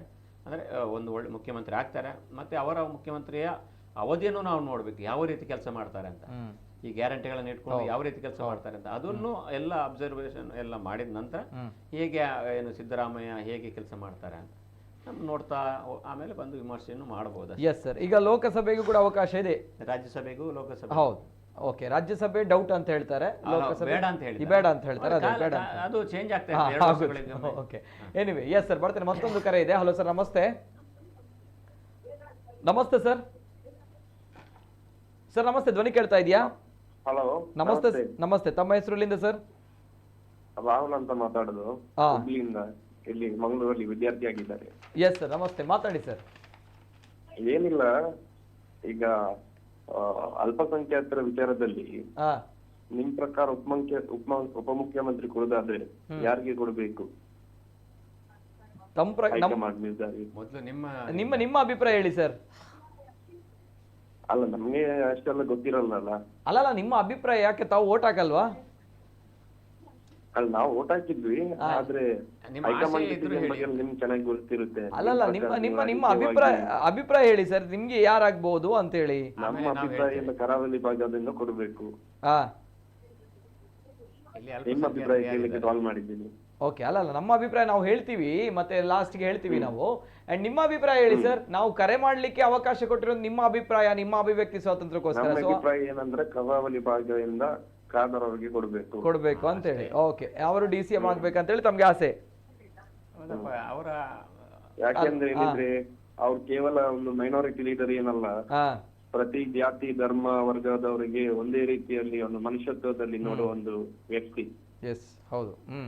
ಅವರು ತುಳುನಾಡಿನ ಮುಖ್ಯಮಂತ್ರಿ. ನಿಮ್ಮ ಅಭಿಪ್ರಾಯ ಏನ್ ಸರ್ ಅದರಲ್ಲಿ? ಏನ್ ಸರ್? ಯಾವ್ದು? ಏನೇನು ಮಾತಾಡಿ ಹೇಳಿ ಸರ್. ನಿಮ್ಮ ಅಭಿಪ್ರಾಯ ಏನ್ ಸರ್, ಯಾರಿಗೆ ಸಿಗ್ಬೇಕಂತ? ಓಕೆ, ನಮ್ಗೆ ಬೇರೆ ಆಪ್ಷನ್ಸ್ ಇದೆಯಾ ಸರ್? ಅದನ್ನ ಹೇಳುವಂತ ನಾವು. ಓಕೆ, ಅದರ್ ಆಪ್ಷನ್ಸ್ ಇಲ್ಲ ನಮ್ಮಲ್ಲಿ. ನಾವು ಕೇಳುವಂತ, ನಾವು DCM ಅಲ್ಲ, ಅವರು ಮುಖ್ಯಮಂತ್ರಿ ಆಗ್ಬೇಕಂತ ಹೇಳಿ ನಮ್ಮ ಆಶಯ, ಬೇರೇನಿಲ್ಲ. ಸೊ ನಾನು ಎಸ್. ಸೊ ಹಾಗೆ, ಯಾಕಂದ್ರೆ ನೋ ಡೌಟ್ ಆ ಒಂದು ವಿಚಾರ, ಆಡಳಿತಾತ್ಮಕವಾಗಿ ಒಬ್ಬ ವ್ಯಕ್ತಿ, ಒಬ್ಬ ಶಾಸಕನಾಗಿರೋ ಮಾಡಿರುವಂತ ಕೆಲಸ ಎಲ್ರಿಗೂ ಕೂಡ ಗೊತ್ತಿದೆ. ಸ್ಪೀಕರ್ ಅಂತ ಬಂದಾಗ ಅದು ಕೂಡ ಒಂದು ಘನತೆವೆತ್ತ ಒಂದು ಹುದ್ದೆ, ಅದು ವಿಧಾನಸಭಾಧ್ಯಕ್ಷರು, ತಮಾಷೆ ಏನಲ್ಲ. ಸೊ ಅದನ್ನು ಕೂಡ ಉತ್ತಮವಾಗಿ ನಿಭಾಯಿಸಿದಂತಹ ವ್ಯಕ್ತಿ. ತಾವು ಹೇಳಿದಾಗ yes. Anyway, thank you sir, thank you so much, thank you, ಧನ್ಯವಾದಗಳು. ಎಸ್, UT ಖಾದರ್ ಅವರು DCM ಹುದ್ದೆಯನ್ನು ಅಲಂಕರಿಸ್ತಾರಾ ಅನ್ನುವಂತಹ ಪ್ರಶ್ನೆ. ಯಾಕಂದ್ರೆ ಈ ಹೊಸ ಒಂದು ಸಚಿವ ಸಂಪುಟದಲ್ಲಿ DK ಶಿವರ ನೇತೃತ್ವದಲ್ಲಿ ಅಲ್ಪಸಂಖ್ಯಾತ ಸಮುದಾಯಕ್ಕೆ ಪ್ರಮುಖವಾಗಿದ್ದ ಸ್ಥಾನಮಾನವನ್ನು ಕೊಡಬೇಕು. ಯಾಕಂದ್ರೆ 4 DCM ಹುದ್ದೆಗಳನ್ನು ಇಲ್ಲಿ ಇಡಲಾಗಿದೆ. ಅದರಲ್ಲೂ ಕೂಡ ನಮ್ಮ UT ಖಾದರ್ ಅವರಿಗೆ ಒಂದು DCM ಹುದ್ದೆ ಸಿಗಬಹುದೇನೋ ಅನ್ನುವಂತಹ ವಿಚಾರಗಳು ನಡೀತಾ ಇದೆ. ಸೊ ಈ ಒಂದು ವಿಚಾರದ ಬಗ್ಗೆ ನಾನು ಕಾಂಗ್ರೆಸ್ನವ್ರಿಗೆ ಕೇಳಬೇಕು. ಬಿಫೋರ್ ದಟ್ ನಾನು ಕುಂದೇಶ್ವರ್ ಅವರಲ್ಲಿ ಕೇಳಬೇಕು. ಎಸ್ ಸರ್, UT ಖಾದರ್ ಅವರ ಬಗ್ಗೆ, ಯಾಕಂದ್ರೆ DCM ಉಪಮುಖ್ಯಮಂತ್ರಿ ಸ್ಥಾನ ನಮ್ಮ ಕರಾವಳಿ ಭಾಗಕ್ಕೆ, ಉಳ್ಳಾಲಕ್ಕೆ, ಮಂಗಳೂರಿಗೆ. ಎಸ್, ನಿಮ್ ಜೊತೆ ಹಿಂದೊಮ್ಮೆ ಎಲೆಕ್ಷನ್ ಟೈಮ್ ನಲ್ಲಿ ನಾವಿಬ್ರು ಮಾತಾಡುವಾಗ ನಾನು ಹೇಳಿದ್ದೆ, UT ಖಾದರ್ ಅವರ ಹೆಸರು DCM ಇರ್ಬೋದು, ಸ್ಪೀಕರ್ ಆಗ್ಬೋದು ಅವರು. ಹಾಗಾಗಿ ಅವರನ್ನು ಅವರ ಕ್ಷೇತ್ರದ ಮುಸ್ಲಿಂ ಮತದಾರರು ಕೈ ಬಿಡುವುದಿಲ್ಲ, SDP ಎಷ್ಟೇ ಗಲಾಟೆ ಮಾಡಿದ್ರು ಕೈ ಬಿಡುವುದಿಲ್ಲ ಅಂತ ನಾನು ವಿಶ್ಲೇಷಣೆ ಮಾಡುವಾಗ ಹೇಳಿದ್ದೆ. ಅಂದ್ರೆ ತುಂಬಾ ಹಿಂದೆ, ಅಂದ್ರೆ ಅವರು ಆಮೇಲೆ ಅವರು ಸ್ಪೀಕರ್ ಕೂಡ, ಸೊ ಅದು ಮತ್ತೊಮ್ಮೆ ಪುರ ವೈರಲ್ ಆಗಿತ್ತು. ಅಂದ್ರೆ ನಮ್ಗೆ ಏನ್ ಹೇಳಿದ್ರೆ, ಈ ಭಾಗದಿಂದ ಕಾಂಗ್ರೆಸ್ ಪಕ್ಷದಲ್ಲಿ ಯಾರು ಹೇಳಿದ್ರೆ, ಮತ್ತೆ ಯಾರು ನಿರ್ವಿವಾದ UT ಖಾದರ್ ಅವರು, ಮತ್ತೆ ಮೊನ್ನೆ ಕೊರಗಜ್ಜನ ಕಟ್ಟೆ ವಿವಾದವನ್ನ ಅವರು ಬಗೆಹರಿಸಿದ ನೋಡಿದ್ರೆ, ಇವರು ಹೇಳಿದಾಗ ತುಳುನಾಡಿನಲ್ಲಿ ಮುಖ್ಯಮಂತ್ರಿ ಸ್ಥಾನ ಇದ್ರೆ ಅವರಿಗೆ ಕೊಡ್ತಾರೆ, ಕಾಂಗ್ರೆಸ್ನಿಂದ ಕೊಡುದಿದ್ರೆ. ಅಷ್ಟೊಂದು ಚಾಕಚಕ್ಯತೆ ನನಗೆ ಅನ್ಸುದು. ಯಾಕೆ ಖಾದರ್ ಬಗ್ಗೆ ವಿಶೇಷವಾಗಿ ಹೇಳುದಂದ್ರೆ, ಖಾದರ್ನ ಬಗ್ಗೆ ಆಗ ಹಿಂದೂ ಸಂಘಟನೆಗಳ ಅಥವಾ ಹಿಂದೂ ಫೇವರ್ ಬರಹಗಾರರು ಕೆಲವರು ಇರ್ತಾರಲ್ಲ, ಅವರು ಕೂಡ ಕೊರಗಜ್ಜ ಕಟ್ಟೆಗೆ ಬಗ್ಗೆ ಇವರು ಖಾದರ್ ಅವರು ತುಂಬಾ ಚೆನ್ನಾಗಿ ನಿಭಾಯಿಸಿದ್ರು ಅಂತ. ಅದೇ ರಮಾನಾಥ್ ರೈಗೆ ಬಾಯಿಗೆ ಬಂದಾಗೆ ಬೈತಾರೆ ಅವರು ಬರೆಯುವಾಗ. ನಾನು ಹೇಳುದು, ರಮಾನಾಥ್ ರೈಗಳು ಒಂದೇ, UT ಖಾದರ್ ಒಂದೇ ಮೆಂಟಾಲಿಟಿ ಅಂತ. ರಮಾನಾಥ್ ರೈಗಳು ಹೇಗೆ ಹೇಳಿದ್ರೆ, ಅವರು ಓಲೈಕೆ ಮಾಡ್ತಾರೆ. ಅವರು ಏನು ಮುಸ್ಲಿಮರನ್ನು ಯಾಕೆ ಓಲೈಕೆ ಮಾಡ್ತಾರೆ ಅಂದ್ರೆ ಅವ್ರದ್ದು ವೋಟ್ ಬ್ಯಾಂಕ್. ಈಗ ಇಲ್ಲಿ ಖಾದರ್ ಅವರಿಗೆ ಏನ್ ಹೇಳಿದ್ರೆ, ಮುಸ್ಲಿಮರು ಎಂತೂ ಓಟ್ ಕೊಡ್ತಾರೆ, ಅವರ ಧರ್ಮದ ಪ್ರಕಾರ ನಾನು ಹೇಳಿದ್ರು. ರಮಾನಾಥ್ ರೈಗಳು ಹೇಗೆ ಹಿಂದೂಗಳು ಎಂತೂ ಸ್ವಲ್ಪ ಓಟ್ ಕೊಡ್ತಾರೆ, ಮುಸ್ಲಿಮರು ಕೊಡಬೇಕಾಗ್ತದೆ ಅಂತ. ಇಲ್ಲೂ ಕೂಡ ಅಷ್ಟೇ, ಮುಸ್ಲಿಮರು ತಮ್ಮ ಸಮುದಾಯರು ಎಂತೂ ಕೊಡ್ತಾರೆ. ಇನ್ನು ಸ್ವಲ್ಪ ಕೊರಗಜ್ಜನ ಇಶ್ಯೂ ಆದ್ರೆ, ಸಮಸ್ಯೆ ಆದ್ರೆ ಅವರು ರೆಬೆಲ್ ಆಗ್ತಾರೆ. ಮತ್ತೆ ಅವರು ಅಂದ್ರೆ ಹಾಗಾಗಿ ಅವರಿಗೆ ಓಲೈಕೆ ಮಾಡುವ, ಅಂದ್ರೆ ಸಮಾಧಾನ ಮಾಡುವ ರೀತಿಯಲ್ಲಿ ಅವರು ಪರವಾಗಿ ಮಾತಾಡ್ತಾರೆ. ಅಂದ್ರೆ ರಮಾನಾಥ್ ರೈಯವರ ಸ್ಟ್ಯಾಂಡ್ ಒಂದೇ, UT ಖಾದರ್ ಸ್ಟ್ಯಾಂಡ್ ಅದು ಕಾಂಗ್ರೆಸ್ ಸ್ಟ್ಯಾಂಡ್, ಸ್ಪಷ್ಟವಾಗಿ ಕಾಂಗ್ರೆಸ್ ಸ್ಟ್ಯಾಂಡ್. ಅದನ್ನು ಅರ್ಥ ಮಾಡ್ಕೊಳ್ಬೇಕು ನಾವು. ಅದನ್ನು ಅರ್ಥ ಮಾಡ್ಕೊಂಡ್ರೆ ನಮಗೆ ಯಾವುದು ಸಮಸ್ಯೆಗಳು ಕೊಂಡ್ರೆ ಅವರು ಕಾಂಗ್ರೆಸ್ ಪಕ್ಷಕ್ಕೆ ಅನುಗುಣವಾಗಿ ಮಾಡಿದ್ದಾರೆ, ರಮಾನಾಥ್ ರೈ ಅವರು ಕೂಡ ಅವರ ಪಕ್ಷದ ಅನುಗುಣವಾಗಿ ಮಾಡಿದ್ದಾರೆ ಅಂತ. ಇವರು ಖಾದರ್ ಅವರು ಬುದ್ಧಿವಂತಿಕೆಯನ್ನ ಅಲ್ಲಿ ಮಾಡಿದ್ದಾರೆ. ಹಾಗಾಗಿ ಅವರು ಏನು ತಮ್ಮ ಸಮುದಾಯದ ಓಟ್ಗಳನ್ನು ಸ್ಪ್ರೆಡ್ ಮಾಡಿದರೆ, ಮೊದಲ ಹಂತದಲ್ಲಿ SDP ಯಲ್ಲಿ ಏನು ಅವರ ಓಟನ್ನು ಕೊಳ್ಳೆ ಹೊಡಿಬೇಕು. ಅವರು ಅಂಥದ್ದಕ್ಕೆ ಯಾವುದೇ ಅವಕಾಶವನ್ನು ಮಾಡದೆ ಜಾಣ್ಮೆಯಿಂದ ಆ ಒಂದು ಪರಿಸ್ಥಿತಿ ನಿಭಾಯಿಸಲು ನೋಡುವಾಗ ಖಂಡಿತ ಇವರಿಗೆ ಅಂದ್ರೆ ರಾಜಕೀಯ ಸೂಕ್ಷ್ಮ ಗೊತ್ತಿದೆ, ಮತ್ತೆ ಸಮಾಜದಲ್ಲೂ ಹೇಗೆ ಮಾಡಬೇಕು ಅಂತ ಗೊತ್ತಿದೆ. ಅವರು ಏನು ದುಡ್ಡು ಖರ್ಚು ಮಾಡಿಕೊಂಡು ಜಮೀರ್ನಾಗೆ ಕಂತೆ ಬಂತೆ ಹಣ ಏನು ಅವರು ಖರ್ಚು ಮಾಡಿಕೊಂಡು ಯಾರನ್ನು ಮಾಡುದಿಲ್ಲ. ಅವರು ತನ್ನೊಟ್ಟಿಗೆ ಕಡಲೆ ತಿಂತ ಇದ್ರೆ ಇನ್ನೊಬ್ಬರಿಗೆ ಕಡಲೆಯಲ್ಲೇ ಕೊಟ್ಟು ಏನು ಸುಧಾರಿಸುವಂತ ಒಂದು ಪರ್ಸನಾಲಿಟಿ. ಅಷ್ಟು ದೊಡ್ಡ ಕೋಟ್ಯಾಧೀಶ ಇದ್ರು ಕೂಡ, ದೊಡ್ಡ ಉದ್ದಿಮೆದಾರ ತಮ್ಮ ಇವರೆಲ್ಲ ಇದ್ದಾರೆ. ಆದ್ರೂ ಕೂಡ ಅವರು ಏನು ಸರಳವಾಗಿ ಎಲ್ಲರ ಜೊತೆ ಬದುಕ್ತಾ ಇದ್ದಾರೆ. ಮತ್ತೆ ತುಂಬಾ ಜನ ಅವರ ಹಿಂದೆ ಬರ್ತಾರೆ. ಅವರು ಶಾಸಕರಾದ್ರೂ ಬರ್ತಾರೆ, ಸ್ಪೀಕರ್ ಆದ್ರೆ ಅವರ ಹತ್ರ ಒಂದು 15 ದಿನ ನಮಗೆ ಪ್ರೆಸ್ ಮೀಟ್ ಹೋದ್ರು ಮಾತಾಡ್ಲಿಕ್ಕೆ ಆಗದಂಥ ಪರಿಸ್ಥಿತಿ ಜನಜಂಗುಳಿ ಇತ್ತು ಅಂತ ಹೇಳಿದ್ರೆ ಜನರ ಜೊತೆ ಇರ್ತಾರೆ ಅಂತ ಅರ್ಥ. ಸೊ ಅವರು ಏನು ಮುಖ್ಯಮಂತ್ರಿ ಆಗ್ಬೋದು ಅಥವಾ ಉಪಮುಖ್ಯಮಂತ್ರಿ ಆಗ್ಬೋದು ಅಂತ ಹೇಳಿದ್ರೆ ಆಗಬಹುದು. ಅಲ್ಲಿ ಜಮೀರ್ನ ಹೆಸರು ಸ್ವಲ್ಪ ಹಾಳಾಗಿದೆ. DK ಅವರನ್ನು ಒಂದು ಇದರಲ್ಲಿ ಇಟ್ಟಿದ್ದಾರೆ. ಅದು ಎಲ್ಲಿಯಾದ್ರೂ ಮೇಲ್ಗಡೆ ಹೈಕಮಾಂಡ್ ನಲ್ಲೇ ಜಮೀರ್ ಇದ್ದು ಮಾಡ್ಲೇಬೇಕು ಅಂತ ಬಂದ್ರೆ ಜಮೀರ್ ಆಗ್ತಾರೆ. ಇಲ್ಲ ಅಂತ ಹೇಳಿದ್ರೆ UT ಖಾದರ್ ಅದೃಷ್ಟ ಕುಲಾಯಿಸಿ ಅಂದ್ರೆ ಬರ್ಬೋದು. ಹಾಗಾಗಿ ಮತ್ತೆ ಸ್ಪೀಕರ್ ಹುದ್ದೆಯನ್ನು ನಾವು ಕೂಡ ಕನ್ನಡ ಅಂದ್ರೆ ಅವರು ಕನ್ನಡ ಸ್ವಲ್ಪ ಕಾಸರಗೋಡು ಕೇರಳ ಸ್ವಲ್ಪ ಫಾಸ್ಟ್ ಮಾತಾಡೋದು, ಅವರ ತಲೆ ಸಿಕ್ಕಾಪಟ್ಟೆ ಫಾಸ್ಟ್ ಓಡ್ತಾರೆ, ನಾಲಿಗೆ ಅಷ್ಟು ಓಡುದಿಲ್ಲ, ಅಂದ್ರೆ ಅಷ್ಟು ಫಾಸ್ಟ್ ಆಗಿ ಮಾತಾಡೋದು ಅಲ್ಲಿ ಕಷ್ಟ ಆಗ್ಬೋದು ಅಂತ ಎಣಿಸಿದ್ರೆ ಮತ್ತೆ ಅದನ್ನೇ ಅವರು ತುಳುವಿನಲ್ಲಿ ಮಾತಾಡ್ತಾ ಇಲ್ಲಿಯ ಜನರ ಅಂದ್ರೆ ಸಮಾಜ ವೈರಲ್ ಆಗ್ತದಲ್ಲ, ಸಮಾಜದ ಸಾಮಾಜಿಕ ಜಾಲತಾಣದ ಪಲ್ಸ್ ಎಲ್ಲ ಗೊತ್ತು, ಎಲ್ಲ ಅಂದ್ರೆ ಅವ್ರು ಹೇಳಿದ್ದ ನಾವೆಲ್ಲ ಕೆಲಸಗಳನ್ನ ಏನಾದರೂ ಸಾಮಾಜಿಕ ಹಿತ ಚಿಂತನೆ ಕೆಲಸಗಳನ್ನು ಹೇಳಿದ್ರೆ ಎಲ್ಲವೂ ಮಾಡ್ತಾರೆ ಅಂತೆಲ್ಲ ಬೇಸರ ಮಾಡೋದಿಲ್ಲ. ಅಂದ್ರೆ ಆ ಥರ ಮಾಡಿಯೇ ಮಾಡ್ತಾರೆ ಗ್ಯಾರಂಟಿ ಖಾದರ್ ಹೇಳಿದ್ರೆ ಆ ಥರ ಅಂತಲ್ಲ, ಅವರು ಯಾರಿಗೂ ಬೇಜಾರು ಮಾಡೋದಿಲ್ಲ ಆ ರೀತಿಯಂತ ವ್ಯಕ್ತಿತ್ವ. ಹಾಗಾಗಿ ಬಂದ್ರೆ ಜನರೊಟ್ಟಿಗೆ ಇರ್ತಾರೆ. ಅವರಿಗೆ ಉಪಮುಖ್ಯಮಂತ್ರಿ ಸ್ಥಾನ ಕೊಟ್ಟರೆ ಇಲ್ಲಿ ಕೆಲಸ ಮಾಡಿಸ್ಕೊಳ್ಳೋರಿಗೆ ಮಾಡುವವರಿಗೆ ಒಂದು ಅವಕಾಶ ಆಗ್ತದೆ. ಮತ್ತೆ ಅವರಿಗೆ ರಾಜಕೀಯ ದ್ವೇಷಗಳು ಇಲ್ಲ. ನಳಿನ್ ಕುಮಾರ್ ಕಟೀಲ್ ಆವಾಗ ಇರುವಾಗ ಚೆನ್ನಾಗಿದ್ರು, ಈಗಲೂ ಜೊತೆ ಚೆನ್ನಾಗಿ, ಅಂದ್ರೆ ಯಾವುದೇ ರೀತಿಯ ಇದೆಲ್ಲ ಅಭಿವೃದ್ಧಿ ಕೆಲಸಗಳಲ್ಲಿ ಅವರು ಗಲಾಟೆ ಮಾಡೋದಿಲ್ಲ. ಹಾಗಾಗಿ ಅವರು ಆಗಬಹುದು ಅಂತ ಇಲ್ಲಿಯ BJP ಅವರಿಗೂ ಇಲ್ಲ, ಈ ದಿನೇಶ್ ಗುಂಡೂರಾವ್ಗಿಂತ ಇವರೇ ಆಗ್ಬೋದು ಅಂತಲೂ ಕೂಡ ಇದೆ. ಸ್ಪೀಕರ್ನ ಕೆಲಸವನ್ನು ಆದಾಗಲೂ ಕೂಡ ಅವರು ಇವರೇ ಇಲ್ಲಿಯ ತುಳುನಾಡಿನ ಅಂದರೆ ಈ ಭಾಗದ ದಕ್ಷಿಣ ಕನ್ನಡ ಉಡುಪಿ ಜಿಲ್ಲೆಯ ಜನಪ್ರತಿನಿಧಿಗಳನ್ನು ಒಂದು ಗೌರವಯುತವಾಗಿ ನಡೆಸ್ಕೊಂಡಿದ್ದಾರೆ. ಹಾಗಾಗಿ ಸ್ಪೀಕರ್ ನಮ್ಮ UT ಖಾದರ್ ಆದರೆ ಏನು ಉಪಮುಖ್ಯಮಂತ್ರಿ ಆದರೂ ಆಗ್ಬೋದು. ಒಂದು ವೇಳೆ ಉಪಮುಖ್ಯಮಂತ್ರಿ ಸ್ಥಾನ ಸಿಗದೇ ಇದ್ದರೆ DKಶಿ ಅವರು ಇವರು ಸ್ಪೀಕರ್ ಆದಾಗ ಇಲ್ಲೆಲ್ಲ ಏನೆಲ್ಲ ಏನು ಡಿಫ್ಯಾಕ್ಟೋ ಅಡ್ಮಿನಿಸ್ಟ್ರೇಷನ್ ಅಂದರೆ ಏನು ಇಲ್ಲೇ ಈಗ ಸ್ಪೀಕರ್ UT ಖಾದರ್ ಹೇಳಿದಾಗೆ ಇಲ್ಲೆಲ್ಲ ನಡೆಯುವುದು. ಸ್ಪೀಕರ್ ಖಾದರ್ ಹೇಳದೆ ಒಂದು ಆಚೆ ಹೋಗುದಿಲ್ಲ. ಏನು ದಿನೇಶ್ ಗುಂಡೂರಾವ್ ಮತ್ತೆ ಸ್ಪೀಕರ್ ಖಾದರ್ ಅವರ ಹೊಂದಾಣಿಕೆ ತುಂಬಾ ಚೆನ್ನಾಗಿದೆ. ಮತ್ತೆ ಸಿದ್ದರಾಮಯ್ಯ ಮತ್ತೆ UT ಖಾದರ್ಗೂ ತುಂಬಾ ಚೆನ್ನಾಗಿತ್ತು. ದಿನೇಶ್ ಗುಂಡೂರಾವ್ ಮತ್ತೆ CMಗೂ ಸಿದ್ದರಾಮಯ್ಯ ಅವರಿಗೂ ತುಂಬಾ ಚೆನ್ನಾಗಿತ್ತು. ಹಾಗಾಗಿ ಇಲ್ಲಿ ಅವರು ಹೇಳಿದ ಹಾಗೆ ನಡೀತಾ ಇತ್ತು. ಒಂದು ವೇಳೆ ಇವರು ಉಪಮುಖ್ಯಮಂತ್ರಿ ಆದರೆ ಇಲ್ಲಿಯೇ ವಸ್ತು ಸಚಿವರಾಗ್ತಾರೆ, ಆಗ ಕೆಲಸ ಇರ್ತದೆ. ಇವರ DKಶಿ ಅವರ ಒಂದು ಇದು ಏನಿರ್ತದೆ ವ್ಯವಸ್ಥಿತ, ಇಲ್ಲೆಲ್ಲ ಕೆಲವು ಲೀಡರ್ಗಳಿದ್ದಾರೆ, ಅವರ ಒಂದು ಆತ್ಮೀಯರು ಲೀಡರ್ಗಳೆಲ್ಲ ಇರ್ತಾರೆ, ಅವ್ರ ಕೆಲಸ ಮಾಡ್ಕೊಂಡು ಹೋಗ್ತಾರೆ, ಕಾಂಪ್ಲಿಕೇಶನ್ ಆಗ್ಲಿಕ್ಕಿಲ್ಲ ಹೆಚ್ಚಿನ. ಆದರೆ ಸ್ಪೀಕರ್ ಆಗಿ ಉಳಿದ್ರೆ ಖಂಡಿತ ಆವಾಗ ಒಂದು ಬೇರೆ ಒಂದು ಪ್ರಭಾವಿ ಪವರ್ ಸೆಂಟರ್ ಇಲ್ಲಿ ದಕ್ಷಿಣ ಕನ್ನಡದ ಜಿಲ್ಲೆಯಲ್ಲಿ ಉಡುಪಿಯಲ್ಲಿ ಉದ್ಭವ ಆಗ್ತದೆ. ಆವಾಗ ಸ್ಪೀಕರ್ UT ಖಾದರಿಗೆ ಸ್ವಲ್ಪ ಕಷ್ಟ ಆಗ್ಬೋದು. ಅಂದರೆ ಅವರು ಮಾಹಿರಿದ್ದಾರೆ, ಬಟ್ ಅಂದರೆ ಪವರ್ ಸೆಂಟರ್ ಏನು ಮಂಜುನಾಥ್ ಭಂಡಾರಿ ಅವರಿದ್ದಾರೆ, ಅದು ಅವರು ಎಂತ ಅಲ್ಲ. ಅದೇ ರೀತಿಯಲ್ಲಿ ಆಮೇಲೆ ಯಾರು ಮಿಥುನ್ ರೈ ಅವರಿದ್ದಾರೆ, ಅವರು ನಂತರ ಬರ್ತಾರೆ. ಈಗ ತುಂಬ ಜನ ಇಲ್ಲಿ ಇಫ್ತಿಕರ್ ಸಾರಿ ನಮ್ಮ ಸುರತ್ಕಲ್ನ ಇನಾಯತ್ ಅಲಿ ಅವರು ಬರ್ತಾರೆ. ಇನಾಯತ್ ಅಲಿ ಅವರು ಮತ್ತೆ ಅವರಿಗೆ ಬಹಳ ಚಿನ್ನದ ಕಂಬಳದ ಕೋಲು ಕೊಟ್ಟಿದ್ದಾರೆ ಅಂತ ತುಂಬಾ ಕಡೆ ಹೇಳ್ಕೊಂಡು ಬರ್ತಾ ಇದೆ. ಅಂದ್ರೆ ಬಿಸ್ನೆಸ್ ಸಂಬಂಧ, ಅವರು ಬಿಸ್ನೆಸ್ ಕೋಟಾದಿಂದ ಆಯ್ಕೆ ಆದವರು. ಯಾರು ಇನಾಯತ್ ಅಲಿ ಅವರು ಬಿಸ್ನೆಸ್ ಕೋಟಾದಿಂದ ಟಿಕೆಟ್ ಸಿಕ್ಕಿದೆ.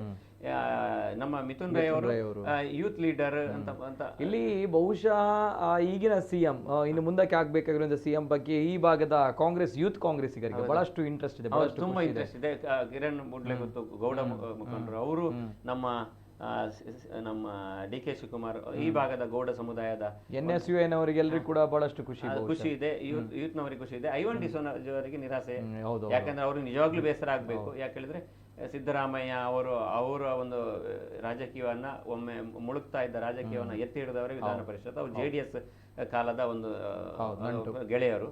ಹಾಗಾಗಿ ಅವರನ್ನು ಎತ್ತಿ ಹಿಡಿದ್ರು. ಮತ್ತೆ ದೈವನ್ ಡಿಸೋಜ ಒಳ್ಳೆ ಕೆಲಸ ಮಾಡೋರು ಕೂಡ, ಕೆಲಸಗಾರ ಕೂಡ, ಹಾಗೆ ಕೆಲಸ ಕೂಡ ಮಾಡ್ತಾ ಇದ್ರು. ಇನ್ನು ಮುಂದಿನ ದಿನಗಳಲ್ಲಿ ಪಲ್ಟ ಬದಲಾಗ್ತದೆ. ಈಗ ಲೋಬೋ ಅವರು ಇವರೆಲ್ಲ ಇದ್ದಾರೆ, ಇನ್ನು ಅವರನ್ನೆಲ್ಲ ಪಿಕ್ಚರ್ ನಲ್ಲಿ ಸ್ವಲ್ಪ ನೋಡ್ಲಿಕ್ಕೆ ಕಷ್ಟ ಆಗೋದು ಮುಂದಿನ ದಿನಗಳ ಬದಲಾದ ಕಾಲಘಟ್ಟದಲ್ಲಿ. ಹಾಗಾಗಿ ಹೊಸ ನಾಯಕ ಇಲ್ಲಿ ಅಲ್ಪಸಂಖ್ಯಾತ ನಮ್ಮ ಮಂಗಳೂರಿನ ಈ ದಕ್ಷಿಣ ಕ್ಷೇತ್ರಕ್ಕೆ ಹೊಸ ನಾಯಕ ನೋಡ್ಬೋದು. ಈಗ BK ಇನ್ನೊಂದು ನಾನು ಇದನ್ನ ಮುಂದುವರ್ಸ್ಕೊಂಡು ಇದೇ ಒಂದು ಇದರಲ್ಲಿ BK ಹರಿಪ್ರಸಾದ್ ಅವರು ಮೊದಲು ಇವರ ಏನು ಪಕ್ಕಾ ವಿರೋಧಿಯಾಗಿದ್ದು ಸಿದ್ದರಾಮಯ್ಯ ಅವರದು. ಈಗ ಬದಲಾದ ಕಾಲ ಅವರು ಯಾವ ಕಾಲದಲ್ಲಿ ಚೇಂಜ್ ಮಾಡಿದ್ರು ಗೊತ್ತಿಲ್ಲ. ಅವರು ಇತ್ತೀಚೆಗೆ ತುಂಬಾ ಸಿದ್ದರಾಮಯ್ಯನ ಹೊಗಳಿಕೆ ಶುರು ಮಾಡಿದ್ರು, ಸಿದ್ದರಾಮಯ್ಯ ಬ್ಯಾಟಿಂಗ್ ಮಾಡ್ತಾ ಇದ್ರು. ಸೊ ಹಾಗಾಗಿ ಅವರ ಏನು ಅಣ್ಣನ ಮಗ ರಕ್ಷಿತ್ ಶಿವರಾಮ್ ಇದ್ದಾರೆ ಇಲ್ಲಿ ಬೆಳ್ತಂಗಡಿಯಲ್ಲಿ. ಮೊದಲು DKಶಿ ಜೊತೆ ಒಳ್ಳೆ ಬಾಂಧವ್ಯ ಇತ್ತು. ಈಗ ಸಿದ್ದರಾಮಯ್ಯ ಪಾರ್ಟಿಗೆ ಪಲ್ಟಾದ್ಮೇಲೆ ಅಂದ್ರೆ DKಶಿ ಅವರು ಕೂಡ ಅಷ್ಟೇನು ಇದಿಲ್ಲ. ಮತ್ತೆ ಹೇಳಿಕ ರಾಜಕೀಯದಲ್ಲಿ ಯಾವುದು ಬದಲಾಗ್ತದೆ, ಯಾವಾಗ ಬದಲಾಗ್ತದೆ ಅಂತ. ಹೀಗೆ ಇದೆಲ್ಲ ಇಲ್ಲಿಯ ಸಿನಾರಿಗಳು ಬದಲಾಗ್ತದೆ. ಒಂದು ವೇಳೆ ಉಪಮುಖ್ಯಮಂತ್ರಿ ಸ್ಥಾನ ಖಾದರ್ಗೆ ಸಿಗದೇ ಇದ್ರೆ, ಸ್ಪೀಕರ್ ಆಗಿ ಉಳಿದ್ರೆ, ಆವಾಗ ಇಲ್ಲಿ ಪವರ್ ಸೆಂಟರ್ಗಳು ಪ್ರತ್ಯೇಕ ಆಗುತ್ತದೆ. ಆವಾಗ ಅದೇ ಈ ಖರ್ಗೆಗೂ ಮತ್ತೆ ಪ್ರಿಯಾಂಕ್ ಖರ್ಗೆ ಇದ್ದಾರೆ ಅಲ್ಲಿ, ಮಲ್ಲಿಕಾರ್ಜುನ ಖರ್ಗೆಗೆ ನೇರ ಲಿಂಕ್ ಇರುವಂತ, ಹೈಕಮಾಂಡ್ ಲಿಂಕ್ ಇರುವಂತ ಇಲ್ಲಿ Manjunath Bhandari, powerful high class ರಾಜಕಾರಣಿ. ಅವ್ರ ಜೊತೆ ಹರೀಶ್ ಕುಮಾರ್ ಕೂಡ ಬರ್ತಾರೆ ಒಟ್ಟಿಗೆ. ಸೊ ಅವ್ರದ್ದು ಸ್ವಲ್ಪ ಏನು ವರ್ಕ್ ಆಗ್ತದೆ. ರಮಾನಾಥ್ ರೈ ಅವರು ಮಾತ್ರ ಸಿದ್ದರಾಮಯ್ಯ ಮೊನ್ನೆ ಹೇಳಿದ್ದಾರೆ ನೆಕ್ಸ್ಟ್ ಎಲೆಕ್ಷನ್ ಕಂಟೆಸ್ಟ್ ಮಾಡಪ್ಪ ಅಂತ. ಇನ್ನು ಆಸೆ ಬಿಡುದು ಒಳ್ಳೇದು ಅಂತ. ಅಂದ್ರೆ ಹಿರಿಯ ರಾಜಕಾರಣಿ ರಮಾನಾಥ್ ರೈ ಅವರು ಗ್ರೇಟ್ ಅಡ್ಮಿನಿಸ್ಟ್ರೇಷನ್ ಸಿದ್ದರಾಮಯ್ಯರಾಗೆ ಅವ್ರ ನೇರ ನುಡಿಗಳು ಇರ್ತದೆ, ಅದೊಂದು ವಿಷಯ. ಆದ್ರೆ ರಾಜಕೀಯವಾಗಿ ನಾವು ಹೇಳಬೇಕಾದ್ರೆ ಕಟುವಾದ ವಾಸ ಅಂತ ಹೇಳಿದ್ರೆ 2 ವರ್ಷಗಳ ನಂತರ ಹೇಗಿರ್ತದೆ ಗೊತ್ತಿಲ್ಲ. ಬಟ್ ರಮಾನಾಥ್ ರೈ ಅವರ ಜಾಗಕ್ಕೆ ಹೊಸ ಇವರನ್ನ ಹಾಕುವ ಚಾನ್ಸಸ್ ಇರ್ತದೆ. ಮೊನ್ನೆ ನಾವೆಲ್ಲ ಅಂದ್ರೆ ಅಲ್ಲಿ ಆ ಭಾಗಕ್ಕೆ ತುಂಬಾ ಜನ ಟ್ರೈ ಮಾಡ್ತಾ ಇದ್ರು ಬಂಟ್ವಾಳಕ್ಕೆ. ಈವನ್ ಮಂಗಳೂರು ಉತ್ತರದ ಇನಾಯತಲ್ಲಿಯವರು ಕೂಡ ಅಲ್ಲಿಗೆ ಟ್ರೈ ಮಾಡ್ತಾ ಇದ್ದಂತ ಒಂದು ಸಣ್ಣ ವರ್ತಮಾನ ಇತ್ತು. ಮತ್ತೆ ಮೊನ್ನೆ ಸಿದ್ದರಾಮಯ್ಯಗೆ ಅಡ್ಡ ಬಿದ್ದಾಗ ಅದು ಹೋಗಿತ್ತು. ಅವರು ಯಾಕಂದ್ರೆ ಅವರು ಅಲ್ಲಿ ಮುಸ್ಲಿಂ ಸಂಖ್ಯೆ ಬಾಹುಳ್ಯ ಜಾಸ್ತಿ ಇದೆ, ಅದು ಮುಸ್ಲಿಮರಿಗೆ ಕೊಡಬೇಕು ಅನ್ನುವಂತ ಮಾತು ಬಂದಾಗ ಅಲ್ಲಿ ಅವರ ಹೆಸರುಗಳು ಅಂದ್ರೆ ಅವರು ಅಂತಲ್ಲ ತುಂಬಾ ಜನ ಟ್ರೈ ಮಾಡ್ತಾರೆ. ಅವರು ಕೂಡ ಒಂದು ಟ್ರೈ ಮಾಡಿದ್ರು. ಅವ್ರಿಗೆ ಯಾಕೆ ಹತ್ರ ಆಗ್ತದೆ ಅಂತ ಹೇಳಿದ್ರೆ ಬಂಟ್ವಾಳ. ಆವಾಗ ನಮ್ಮ ಖಾದರ್ ಸಾಹೇಬರು ಕೂಡ ಅವ್ರದ್ದು ಒಳ್ಳೆ ಚೆನ್ನಾಗಿ ನಡೀತಾ ಇರೋ, ಇನ್ನೊಬ್ರು ಯಾಕೆ ಮತ್ತೊಬ್ರು ಅಂದ್ರೆ ಆ ತರ ಎಲ್ಲ ಲೆಕ್ಕಾಚಾರಗಳು ಇರ್ತದೆ ಆ ಸಂದರ್ಭ. ಹಾಗಾಗಿ ರಮಾನಾಥ್ ರೈಗಳದ್ದು ಕೂಡ ಏನು ಹೆಚ್ಚಿನ ವರ್ಕೌಟ್ ಈ ಸಾರಿ ಮುಂದಿನ ದಿನಗಳಲ್ಲಿ ಇಲ್ಲಿ ಪವರ್ ಸೆಂಟರ್ ಅಲ್ಲಿ ವರ್ಕೌಟ್ ಆಗ್ಲಿಕ್ಕಿಲ್ಲ. ಬಟ್ ಅವ್ರಿಗೊಂದು ಒಳ್ಳೆ ನಾಯಕನ, ಒಂದು ಹಿರಿಯ ನಾಯಕ, ಮಾಜಿ ನಾಯಕನ ಒಂದು ಪಟ್ಟ ಇದ್ದೇ ಇರ್ತದೆ. ಈಗ ನಾಳೆ ಮುಖ್ಯಮಂತ್ರಿ ಅಥವಾ ಮಂತ್ರಿ ಸ್ಥಾನ ಸಿಕ್ಕಿದ್ರು ಕೂಡ ಇವರು ನಮ್ಮ ರೈಸ್ತಾರೆ. ಯಾರು ಸ್ಪೀಕರ್ ಅವರ ಬಣದ ಒಂದು ಕಾಂಗ್ರೆಸ್ ಒಂದು ರೈಸ್ತದೆ. ಮತ್ತೆ DKಶಿ ಅವರ ಬಣದ ಇದು ಕೂಡ ವರ್ಕೌಟ್ ಆಗ್ತದೆ. ಒಂದು ವೇಳೆ ಆಗದಿದ್ರೆ ಮಾತ್ರ ಇನ್ನೊಂದು ಪವರ್ ಸೆಂಟರ್ ಹೊಸ ಮೇಲೆ ಹೇಳ್ತದೆ. ಇಲ್ಲಿ ಪ್ರವಾಸೋದ್ಯಮ, ಬಿಸ್ನೆಸ್ ಮ್ಯಾನ್, ಅವರು ಇವರು ಇದೆಲ್ಲ ಇದಾರಲ್ಲ ಬಿಸ್ನೆಸ್ ಸೆಂಟರ್, ಅವರಿಗೆ ಒಳ್ಳೆಯ ಒಂದು ಇಲ್ಲಿ ಅಪಾರ್ಚುನಿಟಿ ಇದೆ. ಮತ್ತೆ ಒಳ್ಳೆಯ ಈ ವಹಿವಾಟುಗಳು ಇಲ್ಲಿ ನಡೀಬಹುದು, ಬಿಸ್ನೆಸ್ ಸೆಂಟರ್ ಗಳಾಗಬಹುದು. ಇಲ್ಲಿ DKಶಿ ಅವರಿಗೆ ಈ ಭಾಗದ ಬಗ್ಗೆ ತುಂಬಾ ಆಸಕ್ತಿ ಇದೆ, ಇಂಟ್ರೆಸ್ಟ್ ಇದೆ. ಮೊನ್ನೆ ಒಂದು ಕಡೆ ಅಂದ್ರೆ ನಮ್ಮ ಸಣ್ಣ ರೈಗಳ ಎಸ್ಟೇಟ್ ನಲ್ಲಿ ಕೂಡ ಒಂದು ದೊಡ್ಡ ಶತ್ರು ವಿನಾಶ 2 ತಿಂಗಳಿಂದ ದೊಡ್ಡ ಶತ್ರು ವಿನಾಶ ಮಾಡಿದ್ದಾರೆ. ಈಗ ಶತ್ರುಗಳು ನಾಶ ಆಗಿದ್ದಾರೆ. ಹಾಗೆ ಅವರಿಗೆ ಇಲ್ಲಿಯ ಬಗ್ಗೆ, ದೇವರ ಬಗ್ಗೆ, ಧರ್ಮಸ್ಥಳಕ್ಕೆ ಬರ್ತಾ ಇರ್ತಾರೆ, ದೇವರ ಬಗ್ಗೆ ಭಯಂಕರ ಭಕ್ತಿ ಇದೆ. ಮತ್ತೆ ಇಂತಹ ಇಲ್ಲಿ ಪುರೋಹಿತರಿಗೂ ಲಾಭ ಆಗ್ಬಹುದು ಮುಂದಿನ ದಿನಗಳಲ್ಲಿ. ಹಾಗಾಗಿ ಈ ಭಾಗದಲ್ಲಿ ಸಮೃದ್ಧಿ ಕೋಲಕ್ಕೆ ಬರ್ತಾರೆ, ಏನು ನೇಮಕ್ಕೆ ಇರ್ತಾರೆ. ಹಾಗಾಗಿ ಅವರು ದಕ್ಷಿಣ ಕನ್ನಡಕ್ಕೆ ಹೊರತಾದವರು ಅಂತ ಅನಿಸುವುದಿಲ್ಲ. ಸಿದ್ದರಾಮಯ್ಯ ಇಲ್ಲಿ ಬಂದ್ರು ಪ್ರಸಾದ ತಗೊಳ್ಳೋದಿಲ್ಲ ಅಂತೆಲ್ಲ ಕಮ್ಯುನಿಸ್ಟ್ ಅಂತ ಹೇಳಿದ್ದಾರೆ. ಬಟ್ ಕಮ್ಯುನಿಸ್ಟ್ಗೆ ಅವರ ವಿರುದ್ಧ ಮೊನ್ನೆ ಲಾಸ್ಟಿಗೆ ನಮ್ದು ಯಾವ್ದು ಬೇಳೆ ಬೇಯಲಿಲ್ಲ ಅಂತ ಅವರ ವಿರುದ್ಧಕ್ಕೆ ಸಿದ್ದರಾಮಯ್ಯ ವಿರುದ್ಧವೂ ಬರೆದು ಹಾಕೊಂಡ್ರು, ಅದು ವಿಷಯ ಬೇರೆ. ಆದ್ರೆ DKಶಿ ಇಲ್ಲಿಗೆ ಬಂದಂದ್ರೆ ಸ್ವಲ್ಪ ಈ ಭಾಗದಲ್ಲಿ ವ್ಯಾವಹಾರಿಕ ಲಾಭ ಆಗ್ಬೋದು, ಅಭಿವೃದ್ಧಿಗಳಾಗ್ಬೋದು ಎನ್ನುವಂತ ದೃಷ್ಟಿಕೋನ ಅಷ್ಟೇ, ಕಾಂಗ್ರೆಸ್ ಪಕ್ಷ ಅಂತಲ್ಲ. ಈವನ್ ಯಡಿಯೂರಪ್ಪ ಬಂದ್ರು, BSY ಮಗ ಅವರು ಬಂದ್ರು ಕೂಡ ಅವರಿಗೆ ದಕ್ಷಿಣ ಕನ್ನಡ ಜಿಲ್ಲೆ, ಈ ಉಡುಪಿ ಜಿಲ್ಲೆ ಮೇಲೆ ಮೊದಲಿನಲ್ಲೂ ಕೂಡ ಭಯಂಕರವಾದೊಂದು ಆಸಕ್ತಿ ಇದೆ. ಹಾಗಾಗಿ ಅದು ಕೂಡ ಲಾಭ ಇದೆ. ಈ ಇವರೆಲ್ಲ ಉತ್ತರ ಕರ್ನಾಟಕದ ನಮ್ಮ ಲೀಡರ್ಗಳೆಲ್ಲ ಬಂದರೆ ಈ ಭಾಗಕ್ಕೆ ಅಂದರೆ ಯಾವಾಗಲೂ ಒಂದು ದೃಷ್ಟಿ ಇರ್ತದೆ, ಅವರೇನು ಬುದ್ಧಿವಂತರು, ಅವರಿಗೆ ಯಾಕೆ ಕೊಡಬೇಕು ಅಂತ. ಬಟ್ ಇವರಿಗೆಲ್ಲ ಆ ಥರ ಇಲ್ಲ. ಹಾಗಾಗಿ ಒಳ್ಳೇದು ಅಂತ ನನಗೆ ಅನಿಸ್ತಾ ಇದೆ. ಓಕೆ ಇಲ್ಲ, ಒಳ್ಳೆಯ ವಿಶ್ಲೇಷಣೆ. ಒಂದು ಮುಖ್ಯಮಂತ್ರಿ ಮಾತ್ರ ಬದಲಾವಣೆ ಆಗುವಂಥದ್ದಲ್ಲ, ಬದಲಾಗಿ ಆ ಬದಲಾಗಿರುವಂಥ ಮುಖ್ಯಮಂತ್ರಿಯ ನಂತರ ನಮ್ಮ ಕರಾವಳಿ ಭಾಗದ ಕಥೆ ಏನು, ಏನೆಲ್ಲ ಚೇಂಜಸ್ ಆಗ್ಬೋದು. ಎಸ್, ಒಂದು ಒಳ್ಳೆಯ ವಿಶ್ಲೇಷಣೆ. ಮತ್ತೊಂದು ಕರೆ ಇದೆ. ಹಲೋ ಸರ್, ನಮಸ್ತೆ. ನಮಸ್ತೆ ಸರ್. ನಮಸ್ತೆ. ನಮಸ್ತೆ ಪ್ರವೀಣ್ ಕುಮಾರ್, ಉಡುಪಿಯಿಂದ. ನಮಸ್ತೆ ಪ್ರವೀಣ್ ಸರ್, ಮಾತಾಡಿ ಸರ್, ಏನ್ ಹೇಳ್ತೀರಿ? ಮುಖ್ಯಮಂತ್ರಿ ಅವರು ಡೈನಾಮಿಕ್ ಒಂದು ಸಿದ್ದರಾಮಯ್ಯ, ಅವ್ರು ನುಡಿದಂತೆ ನಡೆಯುವ ವ್ಯಕ್ತಿ, ನುಡಿದಂತೆ ನಡೆದಿದ್ದಾರೆ. ಅವ್ರು ಯಾವ ಹೇಳಿದ್ದಾರೆ, ಹೈಕಮಾಂಡ್ ಹೇಳಿದ ಕೂಡಲೇ ನಾನು ರಾಜೀನಾಮೆ ಕೊಡ್ತೇನೆ ಹೇಳಿ ಅವರ ಮಧ್ಯೆ ಒಪ್ಪಂದ ಆಗಿದ್ರೆ ಅವರು ಅದು ಅವರಿಗೆ DKಶಿ ಅವರಿಗೆ ಒಂದು ಅನುಮತಿ ಕೊಡ್ಲೇಬೇಕು. ಮತ್ತೆ ನೆಕ್ಸ್ಟ್ ಮುಖ್ಯಮಂತ್ರಿ ಆಗುದಾದ್ರೆ DKಶಿ ಅವರೇ ಆಗ್ಬೇಕು. ಅವರು ಯಾಕಂದ್ರೆ ತುಂಬಾ ಹೋರಾಡಿದವರು ಅವರು ಕೂಡ. ನೋಡುವ, ಅವರಿಗೆ ಕೂಡ ಒಂದು ಚಾನ್ಸ್ ಕೊಟ್ಟು ನೋಡುವ. ಒಟ್ಟಾರೆ ನಮ್ಗೆ ಯಾರು ಕೂಡ ಮುಖ್ಯಮಂತ್ರಿ ಆದ್ರೂ ನಮ್ಗೆ ಅದರ ಬಗ್ಗೆ ಯಾವುದೇ ಇದಿಲ್ಲ. ಕಾಂಗ್ರೆಸ್ನಲ್ಲಿ ಎಲ್ಲರೂ ಒಗ್ಗಟ್ಟಾಗಿ ಹೋಗ್ಬೇಕು. ಮತ್ತೆ ಹೊಸಬರಿಗೆ ಅವಕಾಶ ಕೊಡಬೇಕು ಮಿನಿಸ್ಟ್ರಿಯಲ್ಲಿ. ಮತ್ತೆ ಯುಟಿ ಖಾದರ್ ಅವರಿಗೆ ಮಿನಿಸ್ಟರ್ ಕೊಡುವಾರಂತ ಉಂಟು. ಕೊಟ್ರೆ ಅವರನ್ನು ಉಡುಪಿಗೆ ಉಸ್ತುವಾರಿ ಹಾಕ್ಬೇಕು. ಮಂಗಳೂರಿಗೆ ಉಸ್ತುವಾರಿ ಕೊಡಗು ಇದರಿಂದ ಹಾಕ್ಬೇಕು. ಯಾಕಂದ್ರೆ ದೂರದ ಇಲ್ಲಿಯ ಉಡುಪಿಯ ಚರಿತ್ರೆ ಗೊತ್ತಿಲ್ಲದವರಿಗೆ ಅವರಿಗೆ ಕಷ್ಟ ಬರುದು ಹೋಗುದು ಅದು ಕಷ್ಟವೇ. Okay thank you sir. Okay sir, thank you Praveen, ಧನ್ಯವಾದಗಳು. ಮತ್ತೊಂದು ಕರೆ ಇದೆ. ಹಲೋ ಸರ್, ನಮಸ್ತೆ. Okay, yes sir. Dinesh Kumpala sir, yes sir. Khader ಅವರ ಕ್ಷೇತ್ರದಿಂದ ತಾವು ಕೂಡ ಖಾದರ್ ಅವರಿಗೆ ಅಂದ್ರೆ ಈ ಬಾರಿ DCM ಪಟ್ಟ ಬಹುತೇಕ ಸಿಗಬಹುದು ಅನ್ನುವಂಥ ಲೆಕ್ಕಾಚಾರಗಳು ನಡೀತಾ ಇದೆ. ಖಂಡಿತವಾಗಿಯೂ ಈ ಬಾರಿ ಬಹುಶಃ ಪಕ್ಷ ತೀರ್ಮಾನ ಮಾಡಬೇಕು ಯಾವುದಕ್ಕೂ. ಈಗಾಗಲೇ ಪ್ರಥಮ ಬಾರಿಗೆ ಈಗ ಸಭಾನಾಯಕನ ಒಂದು ಆಯ್ಕೆ ಆಗಬೇಕು ಪ್ರಥಮವಾಗಿ. ಅದ ನಂತರ ಮುಖ್ಯಮಂತ್ರಿ ಆಗಬೇಕು. ಕ್ಯಾಬಿನೆಟ್ ರಚನೆ ಆಗುವ ಸಂದರ್ಭದಲ್ಲಿ ಯಾವ ರೀತಿ ಹೈಕಮಾಂಡ್ ಹೇಳಿದೆ, ಈಗೆಲ್ಲ ಮಾಧ್ಯಮದಲ್ಲಿ ಬಂದದನ್ನು ಮಾತ್ರ ನಾವು ತಿಳ್ಕೊಳ್ಳುವಂತ ಅಲ್ಲದೆ ಬೇರೆ ಏನು ಪಕ್ಷದ ಅಥವಾ ಯಾವುದೇ ತೀರ್ಮಾನ ಆಗ್ಲಿಲ್ಲ. 4 DCM ಮಾಡುವಂಥದ್ದು ಪಕ್ಷ ತೀರ್ಮಾನ ಆಗಲಿಲ್ಲ. ಒಂದು ಊಹೆ ಇದೆ. ಬಹುಶಃ ನಮಗೆ ಒಂದು ಖುಷಿ ಇದೆ. 4 DCM ಆದರೆ 4 ಅಂದರೆ ಒಂದು ಮೈನಾರಿಟಿ ಕೊಡಬೇಕು, ಪರಿಶಿಷ್ಟ ಜಾತಿಯವರಿಗೆ ಕೊಡಬೇಕು, ಪರಿಶಿಷ್ಟ ಪಂಗಡಕ್ಕೆ ಒಂದು ಅಧ್ಯಕ್ಷ ಸ್ಥಾನ ಕೊಡಬೇಕು, ಅದೇ ರೀತಿ ಮೇಲ್ವರ್ಗದ ಜಾತಿಯವರಿಗೆ ಒಂದು DCM ಕೊಡಬೇಕು, 4 ಕೊಡಬೇಕೆಂಬ ಒಂದು ಇದೆ. ಆದರೆ ಮೈನಾರಿಟಿ ಕೊಡುವಾಗ ಮೇಲಿನ ಮಟ್ಟದ ಸ್ಥಾನದಲ್ಲಿ ಖಂಡಿತವಾಗಿಯೂ ನೀವು ಹೇಳಿದಾಗೆ ಯುಟಿ ಖಾದರ್ ಅವರು ನಮಗೆಲ್ಲರಿಗೂ ಇಡೀ ರಾಜ್ಯದಾದ್ಯಂತ ಎದ್ದು ಕಾಣ್ತಾರೆ. ಯಾಕಂತ ಹೇಳಿದ್ರೆ ಬಹಳ ಒಂದು ದೊಡ್ಡದ ಒಂದು ಸ್ಥಾನದಲ್ಲಿ ಈಗಾಗಲೇ ಇದ್ದಾರೆ ಅವರು.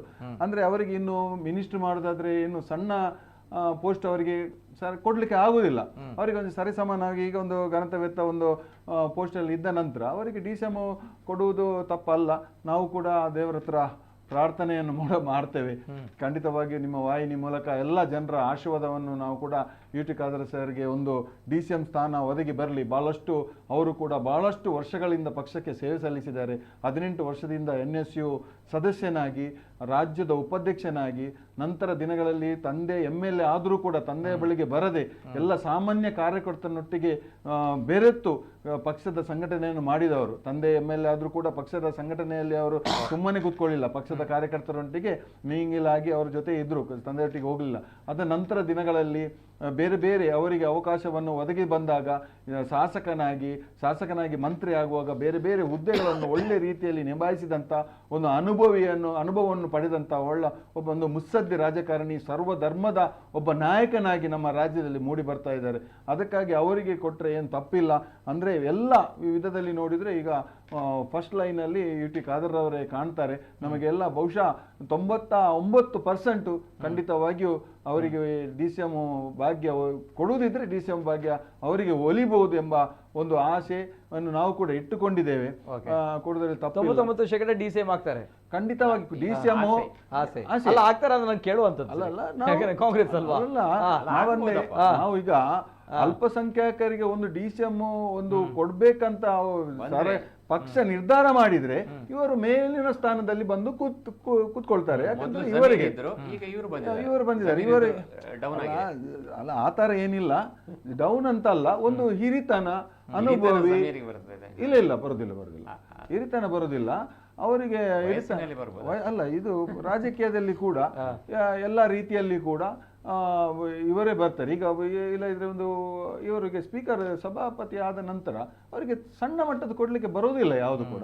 ಸರಿಸಮಾನ ಕೊಡ್ಬೇಕಾದ್ರೆ ಸಭಾಪತಿ ಸ್ಥಾನ ಎಲ್ಲರೂ ಬೇಡ ಅಂತ ಹೇಳೋರು. ಹೌದಪ್ಪ, ಪಕ್ಷದ ಶಿಸ್ತಿನ ಸಿಪಾಯಿಯವರು ಎಲ್ಲವನ್ನು ಪಕ್ಷ ಇವತ್ತು ಯಾವುದು ಹೇಳಿದೆ ಅದರಲ್ಲೂ ಕೂಡ ನಮ್ಮ ದಕ್ಷಿಣ ಕನ್ನಡ ಜಿಲ್ಲೆಯಲ್ಲಿ ಅವರು ಉಸ್ತುವಾರಿ ಮಂತ್ರಿ ಆಗಿರುವಾಗ ನಾವು ಹತ್ತಿರದಲ್ಲಿ ಕಂಡಿದ್ದೇವೆ. ನಿಮ್ಗೆಲ್ಲ ಗೊತ್ತಿದೆ. ಅವರು ಉಸ್ತುವಾರಿ ಮಂತ್ರಿ ಆಗಿರುವಾಗ ಇಲ್ಲಿ ಕ್ಲಬ್ ಆಗಲಿ, ಯಾವುದೇ ಒಂದು ಮಸಾಜ್ ಪಾರ್ಲರ್ ಆಗಲಿ, ಎಲ್ಲವನ್ನು ಕೂಡ ಅವರು ಒಂದು ಕಂಡೀಷನ್ ಅಲ್ಲಿ ಇಟ್ಟು ಎಲ್ಲವನ್ನು ಬಂದ್ ಮಾಡಿಕೊಂಡು ಸ್ಕಿಲ್ ಆಗಲಿ ಎಲ್ಲವನ್ನು ಬಂದ್ ಮಾಡಿದ್ದಾರೆ. ಒಳ್ಳೆ ಯಾರಿಗೂ ಒಂದು ಎಲ್ಲ ಹೆಂಗಸರು ಫೋನ್ ಮಾಡಿ ಶುಭಾಶಯ, ಅಭಿನಂದನೆ, ತುಂಬಾ ಥ್ಯಾಂಕ್ಸ್, ನನ್ನ ಮಕ್ಕಳು ಈ ತರ ಹಾಳಾಗ್ತಿದ್ರು, ನೀವೊಂದು ಈಗಲೂ ಚೆನ್ನಾಗಿದೆ. ಅಲ್ಲ ಈಗಕ್ಕಿಂತಲೂ ಹೆಚ್ಚು. ಈಗಾದ್ರೆ ಈಗ 2 ಗಂಟೆ ತನಕ, ಈಗ ಪೊಲೀಸ್ನವರಿಗೆ ಗೊತ್ತುಂಟ ಇಲ್ಲ ಗೊತ್ತಿಲ್ಲ, 2 ಗಂಟೆ ತನಕ ಪಬ್ ಎಲ್ಲ ನಡೀತಾ ಇದೆ. 2 ಗಂಟೆ ತನಕ ಪಬ್ ನಡೀತಾ ಇದೆ, ಹೋಟೆಲ್ ನಡೀತಾ ಇದೆ. ಈಗ ನಾವೀಗ ಹೇಳುದು ಮಾತ್ರ, ನೀವು ಅದನ್ನು ಸ್ವಲ್ಪ ಪಬ್ಲಿಕ್ ಮಾಡ್ಬೇಕು. ಅಲ್ಲ ಅಲ್ಲ ಆ ದಿನಗಳಲ್ಲಿ ಅವರದೊಂದು ಕಾರ್ಯಕ್ರಮ ಸಂದೀಪ್ ಪಾಟೀಲ್ ಕಮಿಷನರ್ ಇರುವಾಗ ಇದಕ್ಕಿಂತಲೂ ಒಳ್ಳೇದಿತ್ತು. ಈಗಾದ್ರೆ 1-2 ಮಾಡ್ರು ಕೂಡ ಆಗಿದೆ. ಈ ಕಮಿಷನರ್ ಇರುವಾಗ 1-2 ಮಾಡ್ರು ಆಯ್ತಲ್ಲ, ಆವಾಗ ಒಳ್ಳೆ ರೀತಿಯಲ್ಲಿ ಇತ್ತು. ಒಳ್ಳೆ ರೀತಿಯಲ್ಲಿ ನಮ್ಮ ಜಿಲ್ಲೆಯನ್ನು ಉಸ್ತುವಾರಿ ಸಚಿವನಾಗಿ ಒಳ್ಳೆ ರೀತಿಯಲ್ಲಿ ಕೊಂಡೋಗಿದ್ದಾರೆ. ಆದ್ರೆ ಇದನ್ನೆಲ್ಲ ನೋಡಿದ್ರೆ ಆಗ ನೋಡ್ಬೇಕಾದ್ರೆ ಮರ್ಡರ್ ಉಳ್ಳಾಲದಲ್ಲೂ ಕೂಡ ಆಗಿತ್ತು. ಉಳ್ಳಾಲದಲ್ಲಿ ಆಗಿದೆ ಅಂತ ಹೇಳುದು ಕರೆಕ್ಟ್. ಈಗ ಸಂದೀಪ್ ಪಾಟೀಲ್ ಮರ್ಡರ್ಗಳು ಏನು ಮತ್ತೆ ರೌಡಿಗಳ ಏನು ತೊಂದರೆ ಈಗ ಸಂದೀಪ್ ಪಾಟೀಲ್ ಇರುವಾಗ ಒಳ್ಳೆ ಇತ್ತು ಎಲ್ಲವೂ ಕೂಡ ಹದ್ದುಬಸ್ತಲ್ಲಿ ಇತ್ತು. ಅದು ಒಮ್ಮೆಲೆ ಈಗ ಫ್ರೀ ಆಯ್ತು. ಅಂದ್ರೆ ಇದೊಂದು ಸೂಕ್ಷ್ಮ ಪ್ರದೇಶವಾದಂತ ಜಿಲ್ಲೆಯಲ್ಲಿ ಅಷ್ಟು ಬೇಗನೆ ಎಲ್ಲವೂ ಕೂಡ ಫ್ರೀಡಮ್ ಕೊಡ್ಲಿಕ್ಕೆ ಆಗುದಿಲ್ಲ ಅಂತ ಒಂದು ನಮ್ಮ ಎಲ್ಲರ ಜನರಿಗೆ ಗೊತ್ತಿರುವಂತದ್ದೇ. ಅಂದ್ರೆ ಇಲ್ಲಿ ಅವ್ರಿಗೆ ಸ್ವಲ್ಪ ಬುದ್ಧಿ ಬರಬೇಕು, ನಾವೆಲ್ಲರೂ ಸರಿಯಾಗಬೇಕು. ಆದ್ರೆ ಒಂದು ಫ್ರೀಡಮ್ ನಮಗೆ ಸಿಗ್ತದೆ, ಖಂಡಿತವಾಗಿ ಒಳ್ಳೇದಾಗಬೇಕು ನಮ್ಮ ಜಿಲ್ಲೆ, ಎಲ್ಲರ ಬಯಕೆ ಇದೆ. ಅದರಿಂದ ಉಸ್ತುವಾರಿ ಸಚಿವರಾಗಿ ಅಥವಾ DK ಅವರು ನಮ್ಮ UT ಖಾದರ್ ಅವರಿಗೆ ಇನ್ನೊಂದು ಸಲ ಅವಕಾಶ ಕೊಟ್ಟು DCM ಮಾಡಿದ್ರೆ ಇನ್ನೂ ನಮ್ಮ ಜಿಲ್ಲೆ ಬಹಳ ಉತ್ತಮ ರೀತಿಯಲ್ಲಿ ಇರ್ಬೋದಂತ ನಮ್ಮ ಅನಿಸಿಕೆ. ಬಹಳಷ್ಟು ಒಳ್ಳೆ ಜನರನ್ನು ಒಳ್ಳೆ ರೀತಿಯಲ್ಲಿ ಇಟ್ಟುಕೊಂಡಿದ್ದಾರೆ. ವಿರೋಧ ಪಕ್ಷವಿಲ್ಲ ನಮ್ಮ ಉಳ್ಳಾಲದಲ್ಲಿ, ಅವರಿಗೆ ವಿರೋಧ ಪಕ್ಷವೇ ಇಲ್ಲ. ಅದು 32 ವರ್ಷ ಆಯ್ತು ರಾಜಕೀಯದಲ್ಲಿ. ಕೊನೆಯದಾಗಿ ಒಂದು ಕರೆಯನ್ನು ತೆಗೆದುಕೊಳ್ತೀನಿ. ಸಮಯದ ಅಭಾವ ಕೂಡ ತುಂಬಾನೇ ಇದೆ, ಸೊ ಆಗಿದೆ. ಕೊನೆಯದಾಗಿ ಒಂದು ಕರೆ. ಹಲೋ ಸರ್, ನಮಸ್ತೆ. ನಮಸ್ಕಾರ ಸರ್, ಭಟ್ಕಳದಿಂದ ಉದಯ್ ಪ್ರಭು ಅಂತ. ನಮಸ್ತೆ ಸರ್, ಉದಯ್ ಪ್ರಭು ಅವರೇ ಮಾತಾಡಿ ಸರ್, ಏನ್ ಹೇಳ್ತೀರಿ? ಅವ್ರಿಗೆ ಕೊಡುದಿದ್ರೆ DCM ಬೇಡ ಸರ್ ಅವರಿಗೆ. ಮತ್ತೆ ಅವ್ರಿಗೆ ಸ್ವತಂತ್ರ ಹುದ್ದೆ ಕೊಡ್ಬೇಕು. ಈಗ ನೋಡಿ, DK ಶಿವಕುಮಾರ್ DCM ಆಗಿದ್ರು, ಎಷ್ಟು ಮಂದಿಗೆ DCM ಕೊಟ್ಟಿದ್ದಾರೆ ಅವ್ರು ನೀವು ಬೇರೆಯವರು DCM ಕೊಟ್ಟು ನಾನು ರಾಜೀನಾಮೆ ಕೊಡ್ತೇನೆ ಅಂತ ಹೇಳಿದ್ರು. ಯಾಕೆ ಹೇಳಿದ್ರು? ಅಂದ್ರೆ ಸ್ವಾತಂತ್ರ್ಯ ಇಲ್ಲ ಅದರಲ್ಲಿ, DCM ದಲ್ಲಿ. ಅದು ಮನದ ಸಮಾಧಾನಕ್ಕೋಸ್ಕರ ಮಾಡುವಂತ ಅಸಾಂವಿಧಾನಿಕ ಹುದ್ದೆ ಅದು. DK ಶಿವಕುಮಾರ್ ಒಬ್ಬರೇ ಇದ್ರು, ನಾನು ಬೇರೆಯವರಿಗೆ DCM ಕೊಟ್ರೆ ನಾನು ರಾಜೀನಾಮೆ ಕೊಡ್ತೇನೆ ಅಂತ DK ಶಿವಕುಮಾರ್ ಹೇಳಿದ್ರು. ಈಗ ಅವರ ಕ್ಯಾಬಿನೆಟ್ ನಲ್ಲಿ ನಾವು DCM ಕೊಡ್ತಾರೆ ಅಂದ್ರೆ ಹೇಗಾಗತ್ತೆ ಅದು?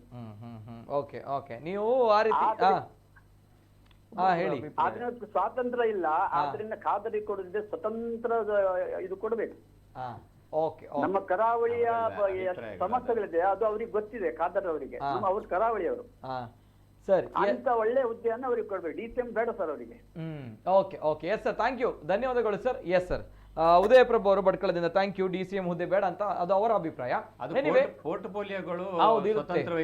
ಎಸ್, ಬರ್ತೇನೆ ಸರ್. ಇವೆಲ್ಲದರ ಜೊತೆಗೆ ಈಗಾಗಲೇ ರಾಜ್ಯದ CM ಅಂದ್ರೆ ಕರ್ನಾಟಕದ CM ಬದಲಾವಣೆ ಆಗ್ತಾ ಇರುವಂತದ್ದು. ಇವೆಲ್ಲದರ ನಡುವೆ ಕರಾವಳಿಯಲ್ಲಿ ಈಗಾಗಲೇ ಲೆಕ್ಕಾಚಾರ ಶುರುವಾಗಿದೆ. ಯಾಕಂದ್ರೆ ಒಂದು ಸಿದ್ದರಾಮಯ್ಯ ಅವರ ಗ್ಯಾಂಗ್ ಆಗಿದ್ರೆ, ಇನ್ನೊಂದು ಕಡೆ DKಶಿ ಅವರ ಗ್ಯಾಂಗ್ ಬಣಗಳು ಇಲ್ಲೂ ಕೂಡ ಇದೆ. ಸಪೋರ್ಟರ್ಸ್ ಯಾಕೆ ಗೊತ್ತಾ ನಾನು? ಯಾಕಂತ ಹೇಳ್ತೀನಿ, ಯಾಕಂತ ಹೇಳ್ತೀನಿ, ವಿಡಿಯೋಗಳು ಬರ್ತಾ ಇದೆ. ಒಂದು ವಿಡಿಯೋವನ್ನ ಕಳೆದ ಬಾರಿಯ ಪಿಲಿನಲಿಕೆಯಲ್ಲಿ ಮಿಥುನ್ ರೈ ಅವರು ಈ ಒಂದು ಆಶಯವನ್ನ ವ್ಯಕ್ತಪಡಿಸಿದ್ರು. ನೆಕ್ಸ್ಟ್ ಟೈಮ್ ಬರುವಾಗ ದಸರಾದ ಟೈಮಲ್ಲಿ DKಶಿ ಅವರೇ CM ಆಗ್ಬೇಕು ಅನ್ನೋದು. ಸೊ ಈ ಹೇಳಿಕೆಗಳನ್ನ ಇಟ್ಕೊಂಡು ನಾನು ಈ ಮಾತುಗಳನ್ನು ಹೇಳ್ತಾ ಇರೋದು. So that's why. ಸೊ ಆ ಪಿಲಿನಲಿಕೆಯಲ್ಲಿ ಮಿಥುನ್ ರೈ ಅವರು ಹೇಳಿರುವಂತಹ ಹೇಳಿಕೆ ಬಹುಶಃ ಈಗ ಸತ್ಯ ಆಗ್ತಾ ಇರುವಂತಹ ಕಾಲಘಟ್ಟ ಬಂದಿದೆ. ಅಂದ್ರೆ ಕಳೆದ ಬಾರಿ ಪಿಲಿನಲಿಕೆಯಲ್ಲಿ DKಶಿ ಅವರು ಬಂದಿದ್ದಾಗ ಉಪಮುಖ್ಯಮಂತ್ರಿ ಆಗಿದ್ರು. ಮುಂದಿನ ಬಾರಿ ದಸರಾಕ್ಕೆ ಬರುವಾಗ, ಪಿಲಿನಲಿಕೆಯಲ್ಲಿ ಬರುವಾಗ ಅವರು ಮುಖ್ಯಮಂತ್ರಿಯಾಗಿ ಬರಬೇಕು ಅನ್ನುವಂಥ ನಿಟ್ಟಿನಲ್ಲಿ ಅವರು ಹೇಳಿದ್ರು. ಮುಂಬರುವ ದಿವಸಗಳಲ್ಲಿ ನೀವೇನು ನಿಮ್ಮ ಮನಸ್ಸಿನಲ್ಲಿ ಯೋಚನೆ ನಿಟ್ಟಿದ್ದೀರಾ, ನನ್ನ ಆಸೆ ಏನುಂಟ, ಈ ರಾಜ್ಯದ ಮುಖ್ಯಮಂತ್ರಿಯಾಗಿ ಅತಿ ಶೀಘ್ರದಲ್ಲೇ ತಾವು ಅಧಿಕಾರ ಸ್ವೀಕಾರ ಮಾಡಬೇಕು. ಮುಂಬರುವ ವರ್ಷ ನವರಾತ್ರಿಯ ಸಂದರ್ಭದಲ್ಲಿ ಈ ರಾಜ್ಯ ಕಂಡಂತ ಒಬ್ಬ ಶ್ರೇಷ್ಠ ಮುಖ್ಯಮಂತ್ರಿಯಾಗಿ ತಾವು ಮೂಡಿ ಬರಬೇಕೆಂಬುದು ನನ್ನ ಈ ವೇದಿಕೆಯಲ್ಲಿ ಪ್ರಾರ್ಥನೆ ಸರ್. ಈ ಪ್ರಾರ್ಥನೆ ಹಿಂದೆ 2 ಸ್ವಾರ್ಥ ಇದೆ ಸರ್. ಒಂದು, DK ಶಿವಕುಮಾರ್ ಬಂಡ ದಕ್ಷಿಣ ಕನ್ನಡದ ಶಿವಕುಮಾರ್ ಎಂದು ಸೇರದಾಗ ಮುಖ್ಯಮಂತ್ರಿ ಅವರು ಬಂಡ ಈ ಊರು ಬೆಂಗಳೂರು ತಾತೆ ವೇಗಾಡು ಬೆಳೆಯೋಡು. ಮುಂಬರುವ ದಿವಸಗಳಲ್ಲಿ ನೀವೇನು ನಿಮ್ಮ ಮನಸ್ಸಿನಲ್ಲಿ ಯೋಚನೆ ನಿಟ್ಟಿದ್ದೀರಾ, ನನ್ನ ಆಸೆ ಏನುಂಟ, ಈ ರಾಜ್ಯದ ಮುಖ್ಯಮಂತ್ರಿಯಾಗಿ ಅತಿ ಶೀಘ್ರದಲ್ಲೇ ತಾವು ಅಧಿಕಾರ ಸ್ವೀಕಾರ ಮಾಡಬೇಕು. ಮುಂಬರುವ ವರ್ಷ ನವರಾತ್ರಿಯ ಸಂದರ್ಭದಲ್ಲಿ ಈ ರಾಜ್ಯ ಕಂಡಂತ ಒಬ್ಬ ಶ್ರೇಷ್ಠ ಮುಖ್ಯಮಂತ್ರಿಯಾಗಿ ತಾವು ಮೂಡಿ ಬರಬೇಕೆಂಬುದು ನನ್ನ ಈ ವೇದಿಕೆಯಲ್ಲಿ ಪ್ರಾರ್ಥನೆ ಸರ್. ಇದು ಕಾಂಗ್ರೆಸ್ ಯುವ ನಾಯಕ ಮಿಥುನ್ ರೈ ಅವರು ಕಳೆದ ಬಾರಿ ಪಿಲಿನಲಿಕೆ ವೇದಿಕೆಯಲ್ಲಿ ಮುಂದಿನ ಬಾರಿ ಬಂದಾಗ ಡಿಕೆಶಿ ಅವರು ಸಿಎಂ ಆಗ್ತಾರೆ, ಮುಖ್ಯಮಂತ್ರಿ ಆಗಬೇಕು ಅನ್ನುವಂಥ ಒಂದು ಆಸೆಯನ್ನು ವ್ಯಕ್ತಪಡಿಸಿದ್ರು. ಇನ್ನು ಮುಂದಕ್ಕೆ ಬಹುಶಃ ಅವರು ಈ ನೆಕ್ಸ್ಟ್ ಟೈಮ್ ನಮ್ಮ ಪಿಲಿನಲಿಕೆ ಬಂದಾಗ ಅವರು ಮುಖ್ಯಮಂತ್ರಿಯಾಗಿ ಬರ್ತಾರೆ ಅನ್ನುವಂಥದ್ದು. ಇವೆಲ್ಲದರ ಜೊತೆಗೆ ಮತ್ತೊಂದು ಆಯಾಮ ನಡೆದಿದೆ. ಅಂದರೆ ಮಂಗಳೂರು ದಸರಾ ಅಂತ ಬಂದಾಗ ವಿಶ್ವವಿಖ್ಯಾತಿಯನ್ನು ಪಡೆದುಕೊಂಡಿದೆ. ಜನಾರ್ದನ ಪೂಜಾರಿ ಅವರ ನೇತೃತ್ವದಲ್ಲಿ, ಕೇಂದ್ರ ಸಚಿವರ ನೇತೃತ್ವದಲ್ಲಿ, ಇವರ ಜೊತೆಗೆ ಬ್ರಹ್ಮಶ್ರೀ ನಾರಾಯಣ ಗುರುಗಳು ಪ್ರತಿಷ್ಠಾಪಿಸಿದಂತಹ ಏಕೈಕ ಕರ್ನಾಟಕದ ದೇಗುಲ ಅದು ಕುದ್ರೋಳಿ ಶ್ರೀ ಗೋಕರ್ಣನಾಥ ಕ್ಷೇತ್ರ. ಆ ಕ್ಷೇತ್ರಕ್ಕೂ ಕೂಡ ಕಳೆದ ಬಾರಿ ದಸರಾಕ್ಕೆ DCM DKಶಿ ಅವರು ಆಗಮಿಸಿದ್ರು. ಅವರು ಆಗಮಿಸಿದಂತಹ ಸಂದರ್ಭ ದೇವರ ಬಲಿ ನಡೀತಾ ಇತ್ತು. ಆ ಸಂದರ್ಭ ದೇವರ ರಥೋತ್ಸವ ಎಳೆಯುವಂತಹ ಸಂದರ್ಭಗಳಲ್ಲಿ ಆ ಒಂದು ಪರ್ವಕಾಲದಲ್ಲಿ ಬಂದಿರುವಂಥದ್ದು DKಶಿ ಅವರು. ಆ ಸಂದರ್ಭ ದೇವಾಲಯದಲ್ಲಿ ಪ್ರಾರ್ಥನೆ ಮಾಡಲಾಗಿತ್ತು. DKಶಿ ಅವರು ಮುಂದಿನ ಬಾರಿ ಬಂದಾಗ ಸಿಎಂ ಆಗಿ ಬರಬೇಕು, ಮುಖ್ಯಮಂತ್ರಿಯಾಗಿ ಬರಬೇಕು ಅನ್ನುವಂಥದ್ದು. ಬಹುಶಃ ಇದು ಪ್ರತಿಫಲ ಆಗಿದೆ ಅನ್ನುವಂಥದ್ದು. ಈ ಪ್ರಾರ್ಥನೆಗೆ ದೇವರು ಫಲವನ್ನು ಕೊಟ್ಟಿದ್ದಾರೆ ಅನ್ನುವಂಥದ್ದು ಬಹುಶಃ ಈಗ ಸೋಷಿಯಲ್ ಮೀಡಿಯಾಗಳಲ್ಲಿ, ಸಾಮಾಜಿಕ ಜಾಲತಾಣದಲ್ಲಿ ಕೇಳಿ ಬರ್ತಾ ಇರುವಂತಹ ದೊಡ್ಡ ಮಟ್ಟದ ವಿಡಿಯೋ. ಆ ವಿಡಿಯೋ ಕೂಡ ಒಂದ್ಸಲ ನೋಡ್ಕೊಂಬನ್ನಿ. ನಿಮ್ಮ ಅಧಿಕಾರವಾದಲ್ಲಿ ರಾಜ್ಯದಲ್ಲಿರುವಂತಹ ಎಲ್ಲ ಅತಿವೃಷ್ಟಿ ಅನಾವೃಷ್ಟಿಗಳು ದೂರವಾಗಲಿ. ಮುಂದಿನ ದಿನಗಳಲ್ಲಿ ಈ ಒಂದು ಕ್ಷೇತ್ರಕ್ಕೆ ಒಂದು ಕೊಡುವಂಥ ಪ್ರಸವದಲ್ಲಿ ತಾಯಿಯ ಪೂರ್ಣವಿತ್ತು ಕರ್ನಾಟಕ ಸರ್ಕಾರದ ಮುಖ್ಯಮಂತ್ರಿಗಳಾಗಿ ಈ ಕ್ಷೇತ್ರಕ್ಕೆ ಬಂದು ಶ್ರೀಗಳು ಸೇವೆಯನ್ನು ಕೊಡುವಂಥ ಯೋಗವನ್ನು, ಭಾಗ್ಯವನ್ನು ಬ್ರಹ್ಮಶ್ರೀ ನಾರಾಯಣಗಳು ಅನ್ನಪೂರ್ಣಿದ್ದೇವೆ. ನಾವು ಎಲ್ಲ ಆಡಳಿತದ ವರ್ಗದ ಪರವಾಗಿ, ಭಕ್ತರ ಪರವಾಗಿ, ಕರ್ನಾಟಕ ಜನತೆಯ ಪರವಾಗಿ ಪ್ರಾರ್ಥನೆ ಮಾಡಿಕೊಂಡು ನಿಮ್ಮ ಅಧಿಕಾರವಾದಲ್ಲಿ ರಾಜ್ಯದಲ್ಲಿರುವಂತಹ ಎಲ್ಲ ಅತಿವೃಷ್ಟಿ ಅನಾವೃಷ್ಟಿಗಳು ದೂರವಾಗಲಿ. ಮುಂದಿನ ದಿನಗಳಲ್ಲಿ ಈ ಒಂದು ಕ್ಷೇತ್ರಕ್ಕೆ ಒಂದು ಕೊಡುವಂಥ ಪ್ರಸವದಲ್ಲಿ ತಾಯಿಯ ಪೂರ್ಣವಿತ್ತು ಕರ್ನಾಟಕ ಸರ್ಕಾರದ ಮುಖ್ಯಮಂತ್ರಿಗಳಾಗಿ ಈ ಕ್ಷೇತ್ರಕ್ಕೆ ಬಂದು ಶ್ರೀಗಳು ಸೇವೆಯನ್ನು ಕೊಡುವಂಥ ಯೋಗವನ್ನು, ಭಾಗ್ಯವನ್ನು ಬ್ರಹ್ಮಶ್ರೀ ನಾರಾಯಣಗಳು ಅನ್ನಪೂರ್ಣಿದ್ದೇವೆ. ನಾವು ಎಲ್ಲ ಆಡಳಿತದ ವರ್ಗದ ಪರವಾಗಿ, ಭಕ್ತರ ಪರವಾಗಿ, ಕರ್ನಾಟಕ ಜನತೆಯ ಪರವಾಗಿ ಪ್ರಾರ್ಥನೆ ಮಾಡಿಕೊಂಡು ಒಟ್ಟಿನಲ್ಲಿ ಮುಖ್ಯಮಂತ್ರಿಗಳ ಬದಲಾವಣೆ ರಾಜ್ಯ ರಾಜಕಾರಣದಲ್ಲಿ ಮಾತ್ರ ಅಲ್ಲ, ಕರಾವಳಿಯ ರಾಜಕಾರಣದಲ್ಲೂ ಕೂಡ ಇದೆ. ಕರಾವಳಿಗರು ಬಹುಶಃ ಪ್ರಾರ್ಥನೆಯನ್ನು ಕೂಡ ಮಾಡಿದ್ದಾರೆ. ಅಂದರೆ ಸಿಎಂ ಬದಲಾಗಬೇಕು ಅನ್ನುವಂಥ ನಿಟ್ಟಿನಲ್ಲಿ DKಶಿ ಅವರು ಸಿಎಂ ಆಗಬೇಕು ಅನ್ನುವಂಥದ್ದು ಬಹುಶಃ ಕರಾವಳಿಗರ ತುಳುವರ ಪ್ರಾರ್ಥನೆ. ಬಹುಶಃ ದೇವರಿಗೆ ಕೇಂದ್ರ ಪಂದ್ ಪಂಪಂಚಿನ ವಿಚಾರ ದಯಪಣ ಒಂಜಿಕನೆಟ್ ಕುದ್ರೋಳಿ ಶ್ರೀ ಗೋಕರ್ಣನಾಥ ಕ್ಷೇತ್ರ ಆ ಕ್ಷೇತ್ರದ ಆಯ್ನಂಚಿನ ಒಂದು ಪ್ರಾರ್ಥನೆ ನೆಕ್ಸ್ಟ್ ಟೈಮ್ ಸಿಎಂ ಆದವರು DKಶಿ ಪಂಡ್ ಕುಡುಂಜಿ ಮಿಥುನ್ ರೈಕುಲು ಅಧಿಕೃತವಾದ ಬಹಿರಂಗ ವೇದಿಕೆಡೆ ಪಂತಿನಂಚಿನ ಪಾತ್ರ. ಇನ್ನೇನು ತೂನಾಗ ಮುಸುಕಿನ ಗುದ್ದಾಟ ಉಲೈಡೆ ಇತ್ತನ ಅಥವಾ ಒಂಜಿ ವಿಚಾರದ ಕುಲು ಸಿಎಂ DKಶಿ ಅವಡೇ ಪಂದಾಕಲು ಒಂಜಿ ಆಸೆ ಇತ್ತನ ಪಂಪಂಚಿನ ವಿಚಾರ. ಸೊ ಒಂದು ಚರ್ಚೆ ಒಂದು ಸೊ ಅಂಚದುಪ್ನಾಗ ರಾಜ್ಯ ರಾಜಕಾರಣ ಮಾತ್ರ ನನ್ನ ದುಂಬಾಗ ಕರಾವಳಿ ರಾಜಕಾರಣ ಅಡ್ಲ ಈ ಒಂಜಿ ಸಿಎಂ ಬದಲಾವಣೆ ಬೊಕ್ಕ ದಾದಪುರ ಪ್ರಹಸನ ಆಪುಣು ಪಂದ್ wait and see. And anyway thank you so much both of you. ಇವತ್ತಿನ ಕಾರ್ಯಕ್ರಮದಲ್ಲಿ ಜಿತೇಂದ್ರ ಕುಂದೇಶ್ವರ್ ಅವರು, ಹಿರಿಯ ಪತ್ರಕರ್ತರು, ರಾಜಕೀಯ ವಿಶ್ಲೇಷಕರು. Sir thank you so much. ಅದೇ ರೀತಿ ದಿನೇಶ್ ಕುಂಪಾಲ ಸರ್, ತಮಗೂ ಕೂಡ ಧನ್ಯವಾದಗಳು sir. Thank you so much. ವೀಕ್ಷಕರ, ಇದೀಗ ಇವತ್ತಿನ ವಿಶೇಷ. ನಿರಂತರ ಸುದ್ದಿ ಹಾಗೂ ಮನರಂಜನೆಗಾಗಿ ನೋಡ್ತಾ ಇರಿ ನಮ್ಮ ಕುಡ್ಲ ನ್ಯೂಸ್ 24/7. ತಿಳ್ಕೊಳ್ಳಿ, ಶುಭ ಗಳಿಗೆ ಬರ್ಬೇಕಾದ್ರೆ ಯಾರನ್ನು ತಡಿಲಿಕ್ಕೆ ಸಾಧ್ಯ. ಆ ಗಳಿಗೆ, ಆ ಮುಹೂರ್ತ ಯಾವ ಕಾಲಕ್ಕೆ ಬರಬೇಕು ಬರ್ತದೆ. ನಮ್ ಡ್ಯೂಟಿ ನಾವು ಕೆಲಸ ಮಾಡ್ಕೊಂಡು ಹೋಗ್ತಾ ಇರ್ತೇವೆ. ಭಗವದ್ಗೀತೆಯಲ್ಲಿ ಹೇಳಿದಂಗೆ ಕರ್ಮಣ್ಯೇ ವಾಧಿಕಾರಸ್ತು ಮಾಫಲೇಸು ಕದಾಚನ. ಮಾಡೋ ಪ್ರಯತ್ನ ಎಲ್ಲ ಮಾಡು, ಫಲ ಭಗವಂತನಿಗೆ.